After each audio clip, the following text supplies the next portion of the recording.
Okay, I'm live now.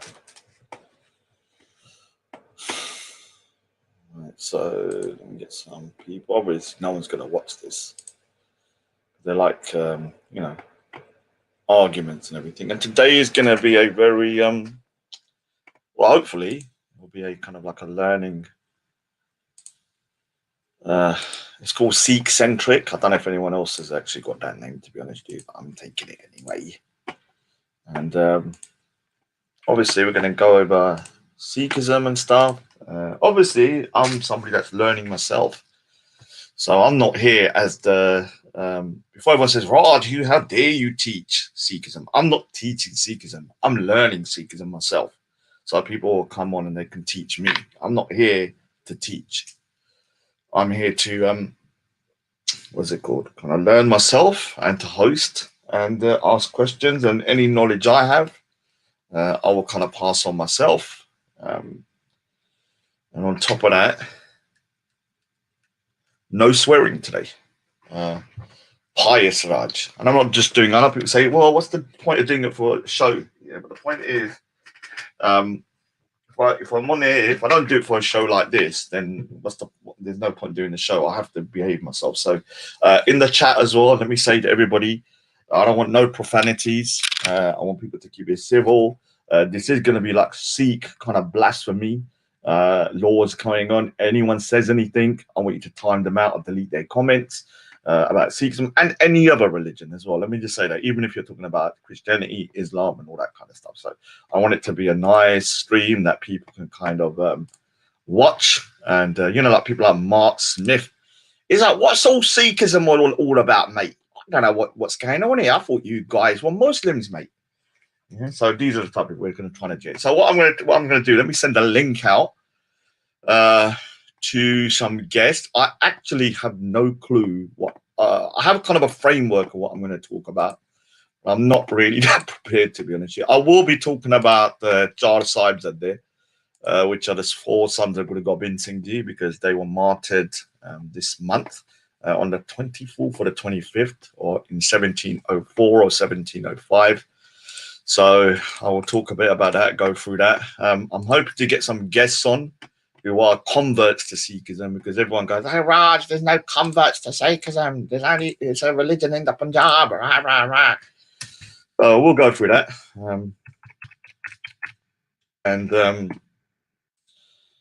Yeah, I'm planning to. Let me have a look. What did I say I was going to do? I was going to do it kind of. Oh yeah. Depending on the situation, I might go over a video. I'll give because obviously I'm a chatterbox here. Obviously, I didn't know if you know that, and so I'm gonna have to try. If I'm talking too much here, I'm gonna have to try and refrain so I can let the guest talk, because obviously I'm a narcissist, and then I dominate. Not my fault. It's just the way it is, isn't it, man? What can I do about it? Now, while I wait for the guest to come on and stuff, yeah, Sikh means learner, yeah, and a guru is a teacher. So, and the thing is, before everyone starts going, oh, these guys aren't really baptized Sikhs and all this, oh, they're fake Sikhs. No, everyone has their own journey. I'm not baptized, yeah, which means Amrit Chak, yeah. A baptized Sikh has a long beard and a turban and stuff like that. And where's the 5Ks? I'm not baptized. They have their own journey, and they're Sikhs. They're learning, yeah. They believe in the basics of Sikhism, which is the main thing, and they believe in obviously the 10 gurus, the Guru Granth Sahib, which is the 11th guru, being our holy scripture, being the living guru, and they believe in Guru, which is one God. So that's the main tenets, yeah. And then everything else is additional stuff, and they believe in that, then they're a Sikh, in my opinion. Yeah. Oh, shut your mouth! Oh, God's sakes, you've already annoyed me, man. God's sakes, yeah. Sorry, Maafi mangta hoon, yeah. Sorry, Michael. Sorry, please stop. Calm down. Relax. Don't say that, please, yeah, because I'm going to call you a football. Now, I am not going to swear today, yeah. I'm going to try not to lose my temper, which is going to be difficult. But I've had a good training session, so I'm actually tired. Yeah, so that actually going to help. Now, you cannot say Sikhs and Hindus are all the same. We're part of the Dharmic tradition. We respect our Hindu brothers and sisters. I have no hate for my Hindu brothers and sisters, but ban India. Sorry, dudes. But I have no issue with my brothers and sisters. I think, but we are not the same as Hindus. We have a lot of things that are in common, but we have a lot of things that we disagree with. Yeah, but we respect each other. And big up to the Hindu community and India. Yeah, you know. Is the homeland of Hinduism, Sikhism, and Buddhism, which are three of the Dharmic faiths. Dharmic just means the kind of, when you have that Abrahamic, you have Christianity, Islam, and Judaism. And the Dharmic faiths are Sikhism, Buddhism, Hinduism, and Jainism, and all that kind of stuff. Yeah. Don't make me angry today, please. I'm trying to control myself, yeah. So let's take that off. So while I wait for people, let me just get, okay, let me just post something up. Don't know what to do, to be honest, because I'm normally ranting and raving. I don't know what to do. I'm kind of like in a limbo. This is not normal for me. Upload something. I did get new equipment today, because obviously punching a wall, punching a fence isn't a good idea. So I've got myself new equipment. And yeah, I mean, it's a mixed bag. Literally, because they're two bags, and I had to mix them with stuff. One with water, one with air, and the other one with old clothing until I get sand. And it's a mixed bag, literally. Yeah. It's a mixed bag. One of them is very good. I think that's, the boxing bag I really like. I need to get a better position to actually put it. But the other thing I brought, which is like a rubber kind of like blow up kind of thing, blow up boxing bag, is a little bit weird. Let's just say that it's pretty useless, to be honest with you. At the moment, maybe I'm not using it right. What am I trying to look for? Okay. Now, if I seem a bit weird today, it's kind of because, like, I'm like I said, yeah, I'm not used to doing these kind of shows, so I'm trying to be very, very kind of like pious, yeah, and yeah, obviously everyone knows what type of person I am, so I'm trying to go just sort of keep myself in check, and so it's a little bit weird. I feel a bit weird at the moment. Now, oh, here she is. So this is the lady, Yogi Bhajanism I grew. Now, I am going to talk to her about this because I actually know some of the guys from 3HO. And for me, look, I don't agree with certain things from them as well. But I think the people on the ground, like the average guy from 3HO and Yogi Bhajan's kind of group, the actual Sikhs on the ground are quite nice people. I'm going to send the link to Flexi and he will send it to you. Yeah, what do you want me to do? I can't do a freaking degree in boxing before I buy something. Please, man. I'm just doing the basics at the moment. Come on, man. Like, you're not making it as if I'm freaking like building a spaceship. Like, I don't need to know. How much do I need to know? So here's the thing. So before the guests come on, so I've got this bag here, which is actually hooked up to the wall at the moment. And this thing is pretty useless, man. I mean, I don't know what I was thinking by that, but I might keep it. I might not. It takes up a lot of space. Obviously, I bought some new gloves because the other gloves are big and cumbersome. So every time I wanted to drink water, I would have to take the gloves off, and it was annoying because you have to drink. One thing I've realized is drink a lot of water, a lot. Because when Triller Singh, come on as well, Triller Singh, man. Aja, you come on as well, man. You come on as well. Emailed. Yeah, I've emailed you, Flexi. I've emailed you. I don't want to put it in the thingy.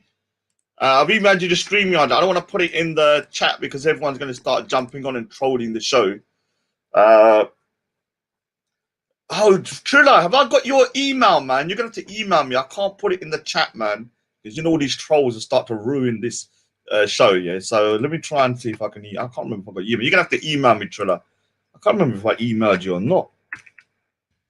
Wants to jump on. I'll find out if he wants to jump on first. So, oh, look who's here. Let me just address Dogara, yeah? Dogara, please don't ruin my show. I'm begging you. This is a Sikh show. Stay in the chat and let me talk. I have nothing against you, yeah? I think you're an okay guy, a good guy, yeah? But you do my head in, man. You done my head in yesterday. And I'm going to say something, and don't take it personally. This is to everybody. I don't like hanging around with people that drink too much. Or that's what I'm saying, yeah. And there's a reason. I used to drink a lot myself, yeah, until 8 years ago. And then I stopped. And one of the things is, in Sikhism, you're not supposed to do intoxicants. So for me, you know, Sikhs have a problem with alcohol, but that's more of a Punjabi cultural aspect. And it's not actually part of Sikhism. The same way Islam prohibits intoxicants. And so for me, I had an alcohol problem, which a lot of Sikh guys do for some whatever reasons. I stopped 8 years ago. And one of the ways I stopped is to stop hanging around with people that drink. I'm being honest with you. And the more people drink, the more I'm going to distance myself. Like I'll give you an example, yeah. No offense, Ards. When you stop drinking, me and you will be good friends, yeah. I'm telling you, me and you will be good friends. Until then, I keep my distance. Same way with now Mad Dogger. I'm going to keep my distance a bit because people that do intoxicants are unpredictable, yeah. They're unpredictable, and I don't like unpredictability in my life. Yeah, I like people to be consistent. And this is a problem with this is why Sikhism and Islam prohibits alcohol, because it blurs your senses. And I've done stuff when I'm intoxicated that I would never have done sober, never. So to anyone that drinks here, I'll give you a pass up to a point here, because Ards had done some stupid things to me. I said stupid things when he's a bit judgy. Dogger was saying some stupid things yesterday when he was judgy, and you was. I don't give a shit what anyone says. And yeah, you pissed me off, yeah, in a couple of things, yeah. He wasn't listening. Now, like I said, another thing is I'm not going to let no one on the panel again if they're intoxicated. That's anybody. You don't come on my panel again. Everybody. I'm going to have that rule now because this just gets stupid and I can't freaking control the panel. And what happens is that no one's listening. No, you're not having a link. God's sake, how much tamasha did you cause last night? And then you want to jump on again, causing more tamasha today. Forget the link. Just let me relax for a bit, because the more you start antagonizing me, the more I'm getting angry. Is that Triller? Oh yeah, let me get Triller on here as well. Triller, jump on later on though, because I'm gonna have a guest coming on, but I'm gonna give you the. Actually, do you know what? I'll email you the thingy. I'll email you the what is it called? What is it called? The yeah, when I'm ready, because I want to wait for the other guests to jump on, like flexing and stuff. So I'm not sure who El Core is. I'll let her on. Let me just double check him not trolling me. Just give me a second. Just give me a second, El Core. Look at this. You're lucky. Let me say something. Anybody that says anything about any religion, including Islam, time them out. Yeah. Today is a full-on blasphemy show that we're going to not tolerate anything. Yeah. So if he starts mentioning the gurus, you time him to smithereens. I don't want anyone cussing out Allah or Muhammad. You time them to smithereens. This is my order to you guys. I don't want any rubbish in the chat. Yeah, I'm sick and tired of people constantly going for each other's thingy, and then I'm the one responsible for it when it's got nothing to do with me. Like I said, Ghost TV, I've got the thingy, and I've got a gym now as well. Yeah, it's Core TV, Core UK, jump on as well. Yeah, but let me just kind of like to sort a few things out before I let her on. Jazzjeet Core as well. I'm not sure. Let me just get them on. I need to double check. So 2 ghosts here. I've got all I got some equipment now. I've got the boxing bag. I've got my gloves as well. I got the MMA gloves. So before I let people on, let me just explain. And one of the things is people are going to say, why are you talking about boxing on a Sikh-centric show? One of the things is that one of the things I've always lacked is a Sikh should be able to defend themselves. You shouldn't be attacking people, but you should be able to defend yourself as a Sikh. Yeah, it's part of you know, defending the weak and stuff, and defending yourself as well against aggression. And the thing is, that has always been my weak point. Obviously, you know, myself, I've taken, you know, a few hits and stuff, but I'm not the most let's just say the most kind of like I'm not the best fighter in any sense of the word, obviously. And you need to keep fit as well. Yeah, as a Sikh, you shouldn't be unfit. Because you need to be able to kind of like do yourself. So for me, Now I've got these gloves instead. And sorry to Elco and Jaspreet Kaur. You're probably thinking, what the hell's going on, man? I apologize, man. But I've got some other stuff I'm kind of like thinking. So Flexi's here as well. And let me just get in. So I've got the gloves. So these gloves are more MMA, so I can actually drink water as them. Because before, what's happening when I'm running and stuff, I need to drink a lot of water, and I couldn't do it without taking my gloves off. So I actually prefer these things on. So let me let Flexi on and everybody else, and we'll say hello. Now I'm going to let Flexi on first with that big kunda, yeah? Big up, big up, big up. Big kunda. Who are you, BT Franklin? Who is BT Franklin? What's going on? That's her, man. Oh, hey, yeah. How you doing, brother, man? Yeah, thanks for the skipping rope thing, man. I'll show the video next time. Look at that, man. Look at that. We salute you. Now, hey, two nations, one, man. I love them both. Yeah. Same. I need to get Uni and Jack on. Everyone gone mad. So let me let Elcor. Who's Elcor then? Is Elcor That's Core UK that we had on the previous show with us, and Frank. Okay. I believe that G Franklin will be the other guest that's coming on from the States. Who is G Franklin though? Just so I know. I believe. I mean, I'll let her introduce herself, but all right. Ginger Core. Oh, Ginger Core. Okay, well, let me let. So is that Elcor? Elcor? Hi, can you hear me? How are you doing? You okay? I'm good. I'm good. All right. So let me let. Yeah, I'm okay. I'm just trying to, because what happens, I get a lot of trolls and stuff, so I need to kind of just double check. Now, Jasjeet Kaur, can you just introduce yourself so I know it's a real person? I've let you on the panel now. Can you hear me? Yeah, I can hear you. Yeah. How you doing? Perfect. Yeah, why did you call her? Why did you give that to yourself as well? Why did you BT Franklin, yeah, BT Franklin. That's my husband. Oh, it's your husband. Okay, big up to yourself, man. I said it in the chat there. Oh, where is it? I'm a little bit slow at the moment. No offense to you. The private chat over to the side. I'm kind of like distracted by other stuff. So yeah. So all right. So this is the first Sikh-centric show, and this is going to be what I call kind of like just getting stories from other people about their journey. Obviously, I'm not a good Sikh. Let me just put that out there. Everybody knows I argue a lot. I got a temper. My humor is very bad, and I swear a lot. So today I will not swear, but I will say the word, one or two words if I have to. People get out of line. So don't judge me. I'm not here to teach anyone. I'm here to learn. So these guys will teach me rather than the way around. So a lot of people think that me being the host of a show that I'm actually the one with all the knowledge. No, I don't know. Obviously, I've got bits and pieces, but I don't know a lot. So who am I going to talk to? Because I've got a bit of things that I want to go through. Obviously, I think I spoke to Elcor. Have I spoken to Elcor before, Flexi? Yes, you have. Okay, all right. So I'm going to speak to Jag. Is it Jasjeet Kaur then? Is it? Well, America, isn't it? Yep. Hi. I think you're cutting out a bit. Yeah, it's a little bit crackly. All right. Yeah. So I see you're the channel that is Yogi Bhajan Isn't My Guru. That's right. Is that Yeah, I haven't actually watched the videos, not because they were boring, just because of the fact that I thought, let me talk to you instead rather than having to, and let me just warn everyone, I got a very weird sense of humor, especially people from the States don't get my sense of humor. I've been to the States. I've actually met a lot of the 3HO guys.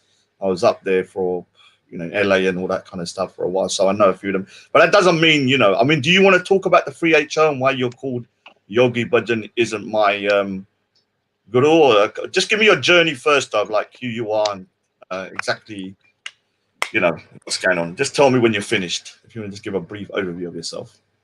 Okay.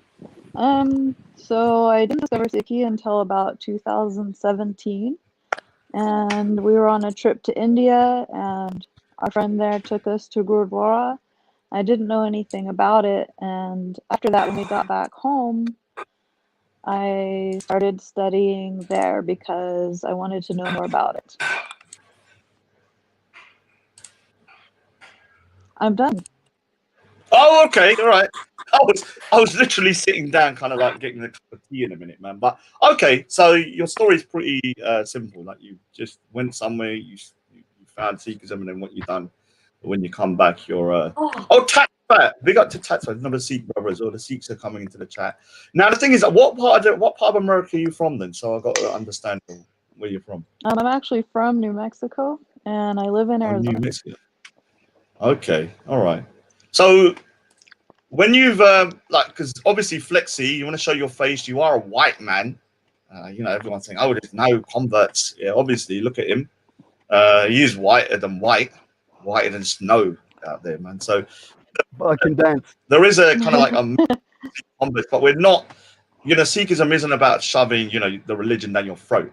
And so people get a mistake in that. Okay, Sikhs are kind of like, okay, you know, there's no other converts, and there are a lot of converts. When I went to LA, I was shocked about how many converts there were in this little town. Now, the thing is, most of those guys were actually from 3HO. So But they weren't Sikhs. Those were, if you're saying they're converts, those were people who didn't convert to Sikhism. They converted to Sikh Dharma.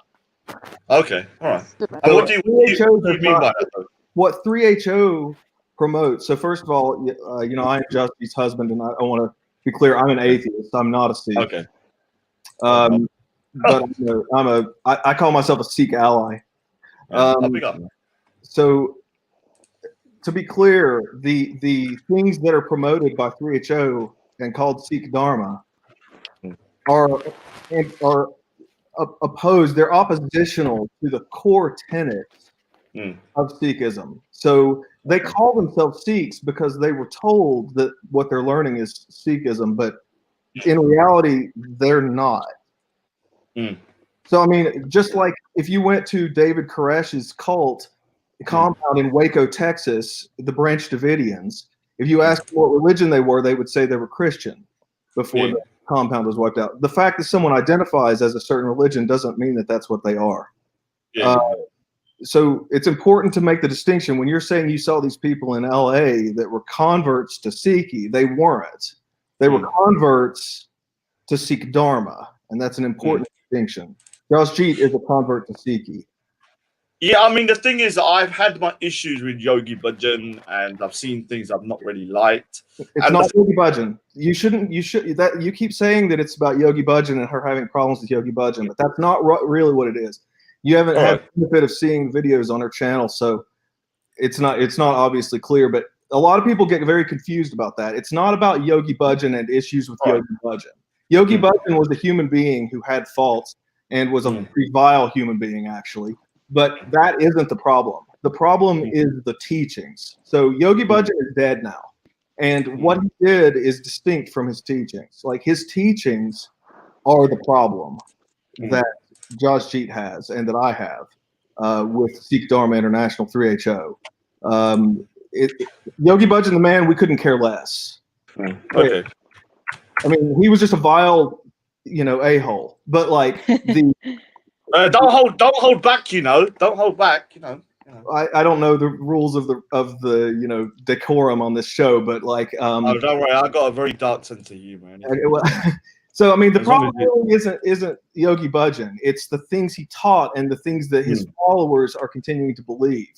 So again, this is on the screen. This is Yogi Bhajan. Who cares? No, but I need the people to understand, because you're talking to people on the chat that know nothing about this. For them, it's like from zero, and so I've got to understand it. There was a guy called Yogi Bhajan who went to the States and he set up an organization there, and it's really simple what happened. Honestly, it's really simple what happened. He came, super short version. He came to the United States. He found a target demographic, which was hippies. He found a bunch of white hippies who wanted yoga and spirituality and stuff, and they wanted a mysterious man from the East. Okay, that's what he started telling them, oh, here's this religion that you can't read the texts and you can't understand the language, so I'm going to tell you what I think you want to hear. I'm going to tell you all this stuff about crystals and chakras and meditation, and that it has to do with yoga. And, oh, by the way, that's called Sikhism. Here, wear a turban. That's the synopsis of what it is. And Sikhism, as I understand it, preaches against, or teaches against, let's say, believing in superstitions and superstitious behavior. because that isn't the route to God. Yeah. And, I mean, do you believe that Sikh-Net, you know, there's an organization called Sikh-Net, and I've got quite a close ties with them. I mean, are they part of 3HO, do you believe, or are they? they're literally, the Sikh-Net headquarters is literally in the same building. It's in the same building. Like, you can walk through a door from their Gurdwara into the Sikh-Net headquarters. Yeah, because I haven't actually done it, but like I said, when I went to the States, I did do this video because I do Sikh artwork. And so obviously they did a kind of like a little video. So this is actually there. Yeah. So the guys that actually interviewed me were some of the main guys from. And we will talk about Jotte's episode there as well, because I want to talk about, because it's actually their commemoration for their martyrdom. But the thing is, I kind of look, for me, my position is this year. I don't know exactly 100% what's going on, but I do know there's a lot of people that have issues with that group. Yeah, not just yourself. I've had other people tell me as well.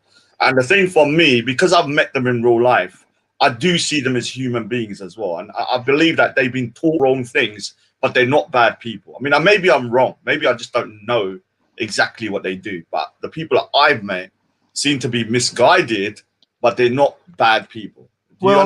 Yeah, I understand. It has nothing to do with if they're good or bad or nice or not. I mean, good people and nice people can do destructive things. Yeah, I mean, I would argue that most of the Germans in Nazi Germany were the German people themselves were good people, but they were certainly participating in something bad. And I mean, the problem is, honestly, when you get down to it, it's not. Nobody's really truly completely good or bad, right? But your choices can be bad. And if somebody's telling these people, hey, you guys are doing something that's appropriative behavior and is harming some people, it's harming their culture, it's stealing from a culture, you need to reevaluate what you're doing. And a person hears that and thinks, no, you know what? I don't think that I have to do that. I don't think that I give enough of a shit to learn about whether or not what I'm doing is appropriation. I don't feel like I have to care because I'm a white person and I can do what I want. Yeah, can I just address a comment? Yeah, Shared Wagner. Raj, please divert from this 3-hour talk. Let's not talk about the faults of sex. Shut up. No, it's not. One minute. No, hold on. Let me just say it, because it's my channel. I don't care. We talk about the negative. We talk about the positive. There's negative and positives in a lot of things. We'll go to the positive later. I want to hear it. If I want to hear it, it's my show. So I don't care if you don't want to hear it. Shared Wagner, get out of here, man. I'm tired of people trying to dictate my show. It's my show. I'm a dictator. I'm a narcissist. I'm gonna do it my way. So yeah, let's talk then. So yeah, I've got, like I said, I've got this kind of like human attachment to the people because they showed me a lot of love when I went there. So obviously I understand there's a lot of faults, and you're, like I said, you're definitely 100% not the only person to tell me. I've had loads of people say, be careful of these guys, blah, blah, blah, blah, blah, blah. And even when I went to the States and I met them, I was a bit apprehensive. I was like, oh, okay, should I really? But they were such nice people, man. I just warmed to them. That's they're nice people who are doing something. Of course they're nice. Yeah, they're very. So what are they doing exactly that you believe is so? Because I don't know. I mean, I know I've seen stuff like, you know, they're doing practices that, you know, are definitely against Sikhism. Yeah, some of the stuff that they're doing. I mean, I think one of them I saw them dancing. I'm not saying dancing is bad, but with the Guru Granth Sahib kind of like in the room, like, which is our Sikh holy scriptures. Like so it's almost like dancing in a temple. Obviously, Sikhs like to dance. Yeah? Nothing wrong with dancing. We can dance, we can sing. Change the light bulbs. Yeah. You've got to change them, Raj, the light bulbs. Yeah, they're too high up, man. They're too high up. And I've been exercising, so I'm tired. I'll change them later. Yeah. Later. Yeah, so the thing is, I mean, what do you think, Elko? You got to teach me how to do it, brother. You could do it, man. You could do it. Teach me how to man. Don't worry about you, man. You'll do it. It's natural. You're a dancer, for God's sakes, man. You talk Russian and all those Bollywood weirdos. Why you should better. So, does anyone else have an opinion on 3HO and their kind of what experience with them and what you think? And because yeah, just tell it how it is, man.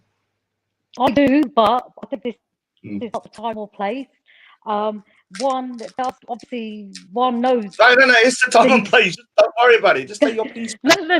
Like if you're going anywhere and you don't feel comfortable, like say for example, I know nothing about Christianity. So if I was in a church and I saw something that made me feel uncomfortable, I would get up and go. So those guys, they must have been really, I don't know what they did to WHO, but surely you would have picked up on something and thought this doesn't look right, and kind of just like realized that it was not the true way of conducting Yeah, I mean, that religion. Free HO has had a lot of criticism from Sikhs. It's not just just it's not that she's got a be in it, but she's like one of hundreds that I've spoken to. As soon as I say Free HO, those guys are deviant and all that kind. It's, I mean, a way so because remember we got non Sikhs on like listening. It's like the individual said, it's a bit like having a sect, yeah, and they've got totally different traditions almost, and have kind of gone away from the main tenets of Sikhism. And a bit like Raj, and we mustn't forget as well, some good must have come out of it. So people are no, they're great. Let me say something. Yeah, They've done good stuff. They seem like nice people, but like they say, if they're going against the main tenets, they're doing they're also doing good with destructive behavior as well.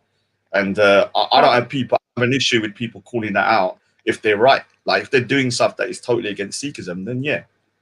Look, let them have the belief. Let them have the belief. Who cares? Just don't call it Sikhi. I don't. That's what the thing is. They're only calling it Sikhi to steal.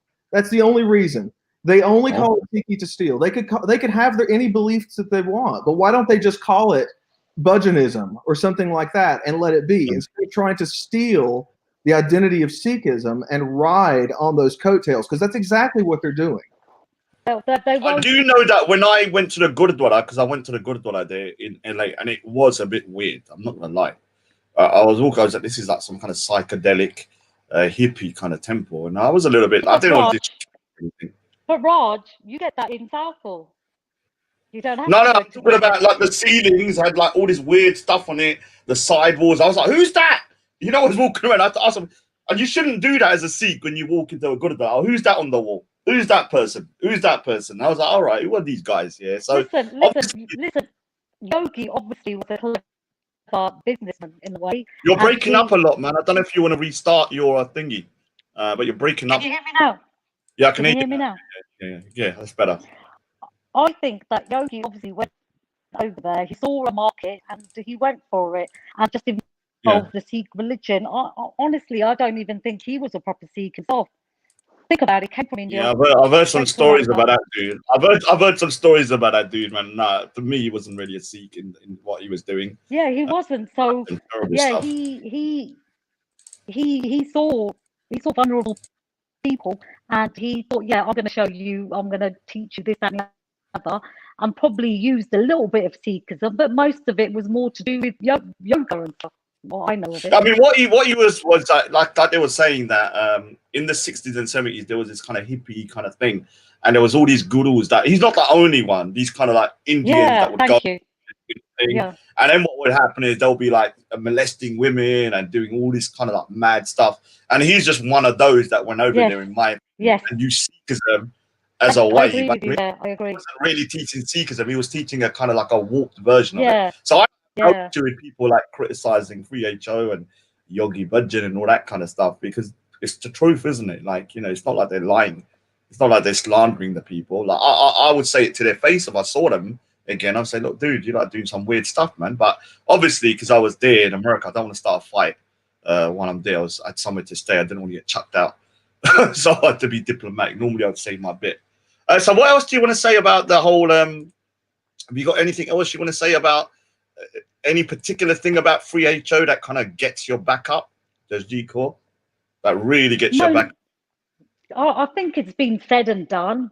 I think everyone knows, especially in the UK. I just think like it will fizzle out and they'll become whatever they want to become, but they're not true. No, I'm saying to Jazz G-Core, I want to hear, like, because she seems like she's had bad experiences, and I want to hear it. Like, what was the bad experience? Because there's no point trying to hide it, because then you can't resolve an issue if you put your head in the sand. I'm a believer in, like, just talk about it. And, you know, it's uncomfortable, obviously, but if you're having people that are coming into Sikhism and then they're having a bad experience because a particular group is teaching the wrong thing, then it's actually counterproductive, isn't it? So I want to understand from her perspective, you know, maybe was there an incident that made you think, okay, these guys are, you know, not good people or deviant, or was there anything in particular you can tell me?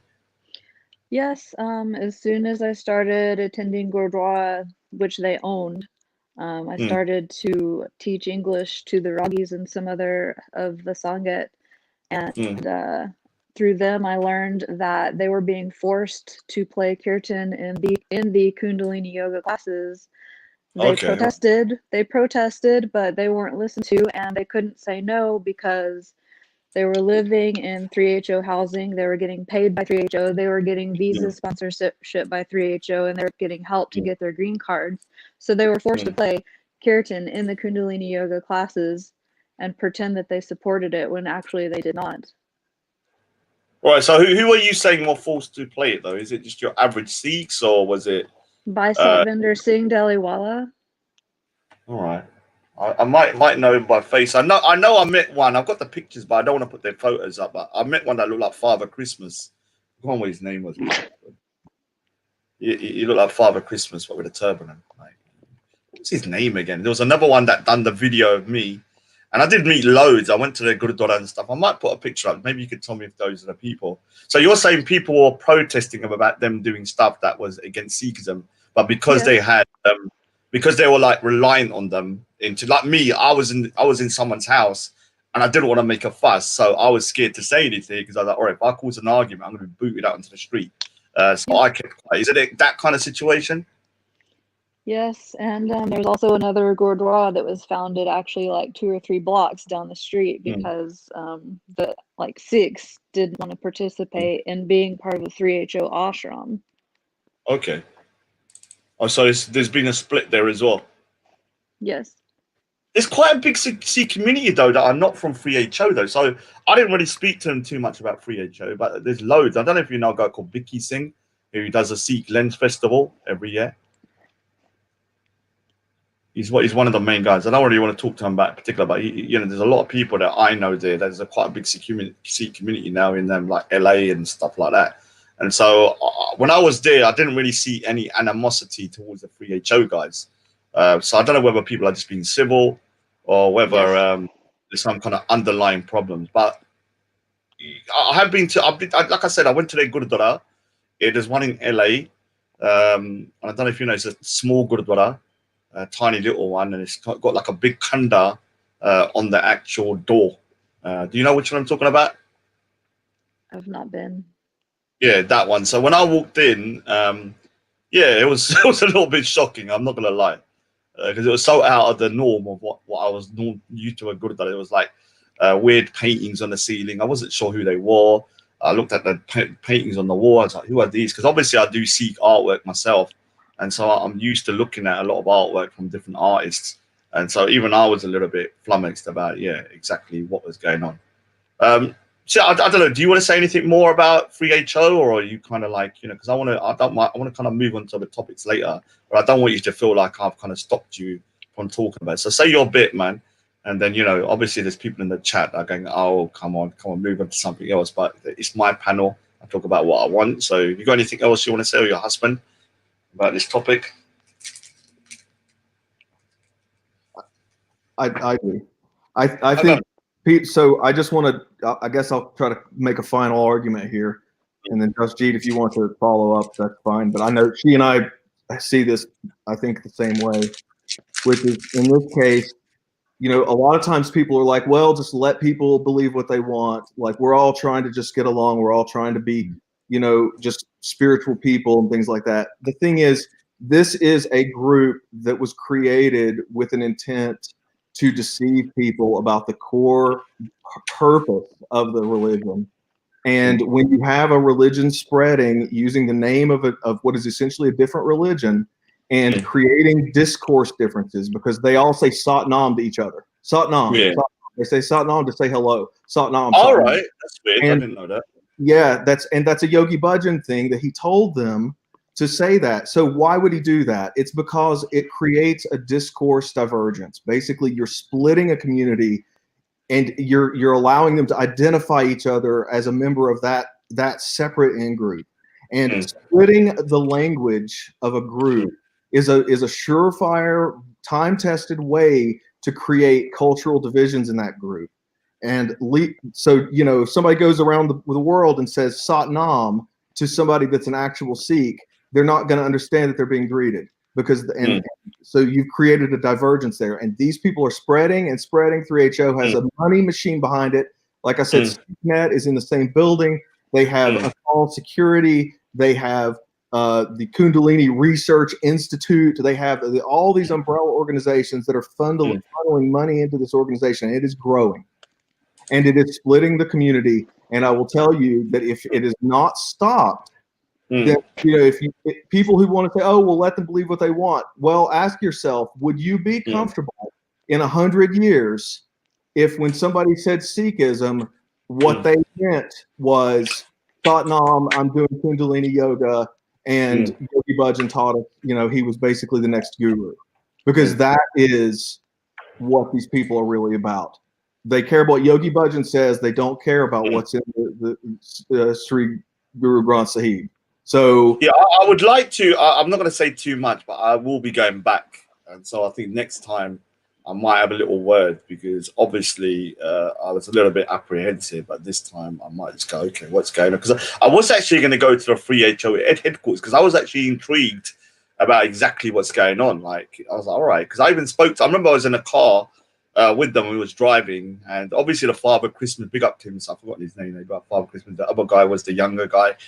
And when we was driving, I did ask them about it, and it got a bit awkward. I'm not going to lie. I said, there's a lot of kind of like bad press about you guys, and what do you say about this? And then obviously everyone tried to silence me, like the people that were with me going, tapping my foot, going, shut up. But I'm a type of person, I'd rather hear it and, find out exactly what. Has anyone kind of bullied you or anything? Is there been any kind of like what you might call intimidation or bullying, or is it just more kind of like, ostracizing you and stuff like that, which is a sort of a form of bullying as well, if you think about it. To Jasjeet Kaur. Oh, okay. So one time on Facebook, I posted a picture of a book, and I don't know if you're familiar. It's called Sikhism and Tantric Yoga. It was written by Dr. Tralochen Singh in 1977, and he talks about how Yogi Bhajan created his persona and that he created this anti-Sikh cult. I just posted a picture of that book, and that day somebody from the 3HO ashram messaged me and said, if you post things like this, we can't be friends with you anymore.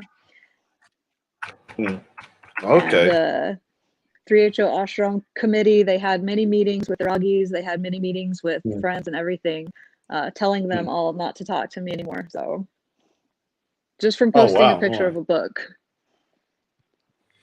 Yeah, I mean, that's not good. Like I said, I don't think we should hide stuff like this. If that's happening to you, it's not a good thing. And I hope Sikh brothers are listening, especially if they're in that area or whatever. Like, I don't think, ostracizing someone because they've got a different view from you. I think this is one of the biggest problems with all religions at the moment. Like, I'm going to be honest with you, some of the most moral people, I'm never going to say, Raj, you're an atheist. I'm not an atheist. I love the Gurus.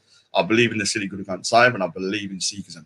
But for me, a lot of religious people are up their own asses, and like I've met more atheists, like an atheist. It's embarrassing in today's age that atheists are more moral than religious people. This is where it's getting stupid, So I've met lots of atheists that don't even believe in God, but they behave much more moral than people that say they believe in God, have a long beard, and whatever, and all this kind of stuff. And when you see them and you meet them, they're very terrible people, And this is the problem, like. They think they've got authority, and they've got authority over other people. Like, if you've got a different opinion, this is one of the things. It's not so, I don't know how bad it is in the Sikh community per se, but I do know that if you deviate a little bit from the norm, you do get a little bit of stick, up to a point. I don't think it's as bad as maybe some other religions, which I will not name.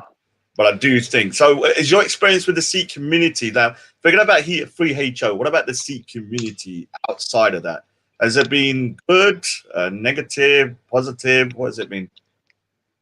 For me, it's been positive. Yeah. Okay. All right. Absolutely. I've been very welcomed. Okay. So do you mind if I just show, can you put a link? What's the, right, so that people understand, do you mind if I just show a little bit of your video or plug your channel? Sure. Or do you want to leave it? All right. So let me just put it on there. And can you just put the link in the side chat, Flexi, please? Now, let me just say something to Ghost Speakers Corner. Stop being a football your life, Fight me in the boxing ring. Sorry, guys, in 3 months, Like I said, and what does Khalsa Raj mean? The Khalsa will rule. You got a problem with that? You got a problem? If you have, you might want to leave because we are going to rule at one time. Calm down. I know he's getting upset in the chat. Sorry, sir. I'm trying to ignore the trolls and stuff, but there's a couple of them. So, he says if they don't believe in God, then they don't have any morals. That's such an absurd statement that it's almost too laughable to even respond to. No, but what point I'm trying to make is that a lot of religious people that I speak to, yeah, they'll go, okay, to be moral, you need to believe in God, but they behave like devils. So who are they doing? Like, you know, and then I have atheists that are great people. Like, they don't say anything bad. They're all this, all lovey-dovey. And then these so-called religious people are saying, we're doing it in the name of God, are behaving like demons. Yeah. So what do I say? Yeah. I just look at it and I think, oh my God, it's such a mess. Yeah? So when I hear someone's an atheist, I don't automatically think you're a bad person. I think you're deluded. Don't get me wrong. I do think you're deluded. But it doesn't mean I dislike you. I think you're automatically a bad person. Oh, big up, Raindrop. Let's get Raindrop in it. It'll be a good conversation with one of your American brothers. Raindrop. Let me get Raindrop in. I'm going to email in the back chat, Raindrop. Let me just get him on there. So what I want to, so is there any, let me just show your channel first. And then let me get Raindrop on as well. Raindrop's quite a spiritual guy. He knows a lot about Sikhism and things. I do want to talk about Jar Sahib's I did for like 5 minutes if I could. I don't know why I'm saying if I could. It's my channel. I will. So I'm not going to ask permission. I will just do it. So what I'll do is let you kind of rest for a bit. Let me get some other people on. Actually, Raindrop might know about 3HO actually because he's from Texas, I think. I can't remember exactly where. So he's from Texas. Why good you Khalsa? Why good you Brother Raj? Yeah. I just was like trying to remind myself some things right now, and if I may, I was just thinking to myself of all the number of years where I was, you know, in between my previous Catholic practices before I like fully transitioned to only worshiping in a Sikh manner, and like how delicate it was for those number of years where I was still lighting candles to Mary, and you know. It would have been easy to scare me away, you know what I'm saying? And I try and remind myself that like that majority of the panth is not Amradari.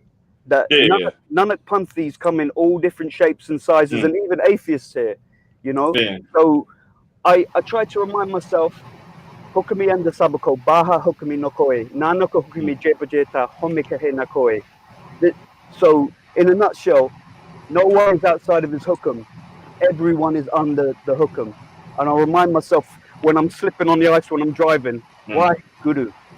There is only one. You know that everyone's gonna look at you and say, how dare he say he's Sikh, yeah, with your little hat on. He's a Sikh. Yeah, a Sikh isn't like everyone's on a journey. I'm on my own journey, yeah. I don't wear a turban. Well, I wear a turban, I've got a trim beard, I've got anger issues. Everybody has their own journey. And one of the problems I have with a lot of people that don't understand about Sikhism, they think it's kind of like, okay, unless you have a turban and a beard, you're a Sikh. You're a good Sikh and part of the Khalsa if you have your turban and your beard and you do the 5Ks, you do that. I'm going to check. But he's still a Sikh, I'm still a Sikh. Raindrop doesn't have a turban, he's still a Sikh. We're just on our own journeys, yeah. And we're going to reach there where we can. We shouldn't start condemning people that, you know, oh, he doesn't wear a turban, he doesn't grow his beard. But I've met this guy in real life, man. He's more of a Singh, yeah, than more other Singhs I've met. I've been Sikhs all their life, yeah. And he's actually one of the guys that told me how many months ago, Raj, you need to train. Raj, you need to train. Big up, Raj. Big up. Big up, Buddies, Group, the Benjis, everyone. Big up. Yeah. So have you been watching? So if any, so yeah, I wanted to come in, but I was driving, so I just got time to get on. Yeah. And before the show, I actually did some research, and I found some information which I think will help everyone understand what's going on. You know, about 3HO. Yeah, I mean, it's even broader than 3HO because in Sikhism, we have like different groups. We have the Namdaris, we have like the Ramdasias, we have, what else do we have? We have other Samis. I mean, we have different, like, you know, we have, Nanak Pantis. We have like a little bit, you know, different groups. Namdari. Yeah, Namdari. So I want you to kind of give like, ask everyone if they. Well, say hello first. Say hello. Hello, Hoj. This is G4. I watched your video. I really appreciate it. Big up L4. Big up Flexi, brother. I got your. Why does it sound like you're munching on a goddamn, I don't know, a tube or something? What's that noise? Is it me? 1 second. Let me mute it. I think it's you. Everyone mute up. It's him, obviously, I think. Or it could be, unmute yourself. Raindrop. Oh, can you hear me? Elcor. Blame the wrong person. Elcor, sort your mic out, man. I'll put you back in a minute. Try logging out and then jumping back in. It sounds like we got rats in the house or something. It's like distracting. So yeah. If you just you say your bit then. Yeah, give me like 5-6 minutes, and when I have a conversation. Don't do a monologue though, for God's sake. Right? Yeah, no, but it's important because it's going to clear up a lot of confusion within the Sikh community and for converts as well to kind of understand what's really happening. So I don't know if you're familiar with the Singh Sabha movement. Is everyone familiar with the Singh Sabha movement in the 1870s? Yeah, I am. Okay, so essentially what happened was, and this issue affected all the major religions in Punjab. It affected Islam, it affected Hinduism, and it also affected Sikhism. What happened was that in the 1860s and 1870s, when the British took over, there was this, this reform movement within all three religions. Okay, this type of system in all three different religions about how we can represent ourselves.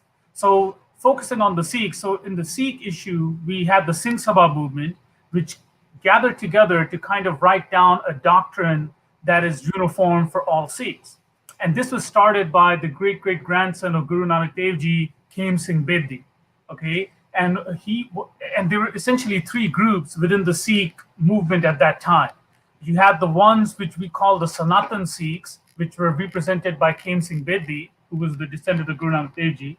We had the middle group, and we had the far right group. So the Khem Singh Bedi, I would say the most left wing, he wanted to basically say that the Sikh religion is just an offshoot of Hinduism, and we're very closely related to Hinduism. The far right faction, the third group, had the idea of a complete divorce, that we have nothing to do with Hinduism and we just have a complete separate religion. And then we had the Singh Sabha movement, the middle group, what we call the Akal Takht that we talk about now. The middle group won the day, in which they see that we do have things that are associated with Hinduism, but we are our own separate religion with our own. So remember. So you're talking to all Sikhs. So there are non-Sikhs, like my non-Sikh brother Sam, big up, and a lot of other people, Mark Smith, and all of these guys. So they're listening confused. So the Akal Takht is basically just the governing body of the Sikhs, which is in Amritsar. So you just kind of elaborate a little bit more on it as well. Yeah. So the Akal Takht. So essentially, it was like, how can I try to give an example? Like, I think it was how in Christianity they had the in the Constantine, the Council of something, the Council of Nicaea, and you had the Council of Nicaea deciding that, look, from now on, all the Christians should have these doctrinal beliefs in common. So similarly, in Sikhism, and this happened in Islam and Hinduism too. It's not only in Sikhism. For the Sikhs, we had three major groups at that time. We had the ones that said that we are an offshoot of Hinduism. That's the Sanatan Sikhs.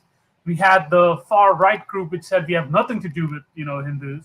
And then we had the middle path, which said that we do have things in common with Hinduism, but we have our own distinct religion. And the people following the middle path won the day, and that is what we call the Singh Sabha, and what we call right now the Akal Takht and the SGPC, the Sri Gurdwara Prabandh Committee. So the SGPC, the whole thing so they basically made the code, the Sikh Maryada code. Everyone followed me so far? Yeah. But that's a positive though, isn't it? Yeah, it's a positive. And this happened in Islam as well. So in Islam, in the 1870s, you had Ahmed Raza Khan, who made... Don't talk. They're going to start getting triggered in the chat, man. They'll start crying and tears. No. There's nothing controversial. Don't mention. It happened with the Hindus too. In Hindus, they had the Arya Samajis and the Brahmo Samajis. And the Arya Samajis, they were completely against having any pictures of the demigods. You had in Islam, you had the Barelvi, you had the Ahmed Raza Khan, and you had the Ahmadiyya sect. The Ahmadiyya Muslims, the Ahmed, the whole. So you had these type of issues in all three major religions. It's not just isolated to the Sikhs, because in the 1870s, all these three major groups were kind of vying for who, what are we as a people, to kind of define their identity.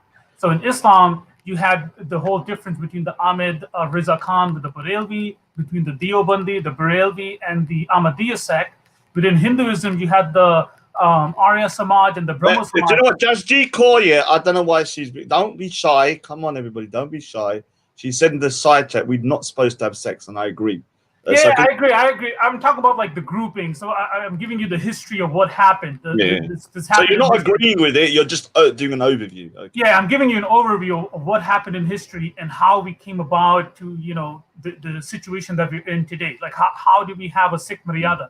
The Maryada Code was written up in the 1890 or 1880 about what are uniform, for to become an Orthodox Sikh, what you should be following to be considered as an Orthodox Sikh. Now, what happened was that just as in Islam and in Hinduism, you had the Arya Samaj and the Brahmo Samaj. If you talk about the Hindus, they had some crazy beliefs. The Arya Samajis, like the Arya Samajis, did not believe in the idol worship. And if you go to an Arya Samaj temple, you're not going to find any pictures of the gods or anything. It's very different compared to mainstream Hinduism. So similarly, and the other thing, in Islam, you had the Barelvi sect and the Ahmadiyya sect. And the Ahmadiyyas, till today, they're considered like a heretic sect within Islam, but they have a huge influence in Africa and in India and in Pakistan. They do get persecuted a lot. So now, can I just say so? I'll just put the channel up of Jasdeep Kaur. Yogi Bhajan is not my guru. I'll put the link in the chat. Let me say something to Ghost. Yeah, I know Ghost, you're crying in the chat. We've mentioned Islam, but unfortunately, we're going to mention it again when we talk about Chote Sahibzade and the Jar Sahibzade. So you're going to have to deal with it. And big up to Punjab with an enormous pot. Your boycott is gone. Yeah, but Raj, you understand, like the reason I'm talking about Hinduism and Islam is to give you a wider picture. Yeah, I understand. So I understand fully, but I'm just saying you just be prepared for people. Yeah, so there was essentially this churning within the three religions about how do we define our identity. So after 1870, after the Singh Sabha movement came together and they decided that, look, to be considered an Orthodox Sikh, we have to follow the Sikh Maryada, okay? What happened was that those other two groups did not fade away. The majority of the Sikhs followed the Singh Sabha, and we followed the Sikh Maryada, and we followed the codes. But there were little groups that were not, essentially Orthodox Sikh, that we would consider as Orthodox Sikh.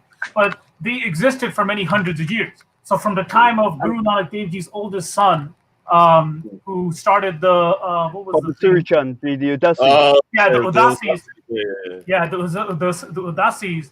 And he himself, he was a very good person. He did not, do anything wrong. What happened was that the Udasis kind of took control during the time when the Sikhs were being persecuted between 1760s till like the 1830s, like till the time Maharaja Ranjit Singh took over. Ranger, I'm sorry. Can I just pause you for a second? Yes. This is a quite long explanation of the history, and it's interesting. But are you ultimately aiming toward trying to say that 3HO is a sect of Sikhism? Is that what with 3HO? With a little bit of, I don't know too much about the 3HO. I would say that they're not mainstream. No, hold on. I'm going to pause you there, because it's not that they're not mainstream. It's that they call themselves Sikh, and they are the opposite.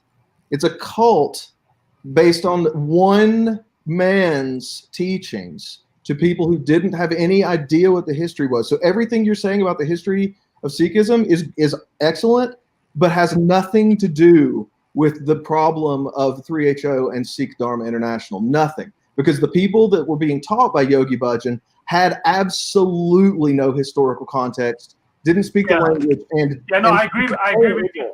Yeah, I agree with you. What I'm saying is a lot of regular Sikhs, don't even know about this. You have to really kind of research and find out, okay, what happened and why are we? Yogi Bhajan isn't related to the events you're describing. It's none. I'm saying. With Yogi Bhajan. Sorry, guys. Yeah, I need to just intervene here because some little perv is in the chat called Ghost Speakers Corner. Jasdeep, do not ever speak to this guy called Ghost Speakers Corner. This guy's threatened to beat my mother up, my sisters, distribute leaflets about my family, to beat me up. He's cussed out the Gurus. He's called them groomers. He said that his mates, who are Sikh, see him as a Guru. So don't ever, it's up to you. I'm just warning you, there's some nasty, devilish, evil people here.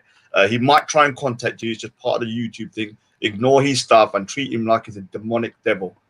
That's just my advice. Carry on, dude. Sorry, man. Sorry to go negative. Yeah. So what I understand about 3HO and Yogi Bhajan, his practices are not mainstream Sikh. His they're anti-Sikh, actually. Yeah, the Kundalini. They're literally the opposite. Yeah, like I wouldn't define the Yogi Bhajan as like a mainstream, but I am very wary of doing something called takfir. So in Islam, there's a concept of takfir in which they try to declare that this guy is a non-Muslim, and I don't want to go down the slippery slope. I don't want to go down the Abrahamic route where we just identify people who think different or who have a different belief system. And also, can I really jump in there, brother, and say, like, when I learned of what happened to the Ravidas Panth, it really broke my heart. And to excommunicate them in the way that, I'm sorry if I've upset anyone, but you go to the Gurdwara in Southall, the Ravidas Gurdwara, and Guru Granth Sahib Ji Maharaj is in place. But you go to the one in Raj's Ends, and it's Kachibani. You know what I mean? So, like, the thing is like, how exactly, is that? I agree with you. I'm very, very wary because I've studied the history of religions, and I don't want to follow the route that happened in Christianity and Islam, where we just try to excommunicate a whole group of people just because they have doctrinal differences. And that is one of the beauty of the dharmic religions. I'm not talking about Sikhism and Buddhism and Hinduism. Is that but there are certain things if you do, even within Sikhism. That will take you off the path. If you don't believe that the 10 gurus, if you don't believe the 10 gurus, and you don't believe the silly Guru Granth Sahib being the living guru, you're going to be taken up. Yeah, exactly. And if you don't believe in so that's the basic thing. I think I'm going to be honest. I'm very critical of Gurudwara, especially in my area. The caste system, was supposed to be abolished in Sikhism, but we have people walking around creating Gurudwara is called Ramgariya or Singh Sabha and all this kind of all under. It's disgraceful. I've gone into a temple and I don't mention what caste I'm, not because I'm any kind of caste. I'm not embarrassed. It's just if you don't say what caste you are, it will die.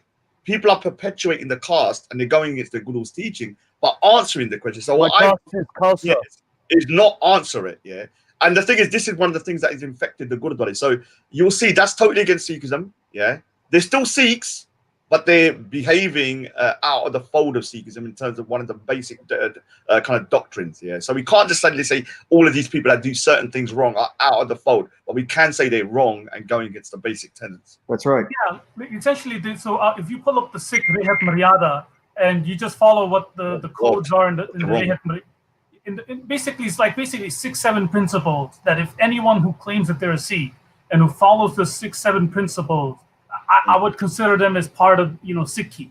I'm not going to do I don't want to go and say that takfir or excommunicate them just because they might believe in some extra other things like yoga, because if you look at the Nihang Singhs, they actually do puja to Durga. Don't talk about Nihangs.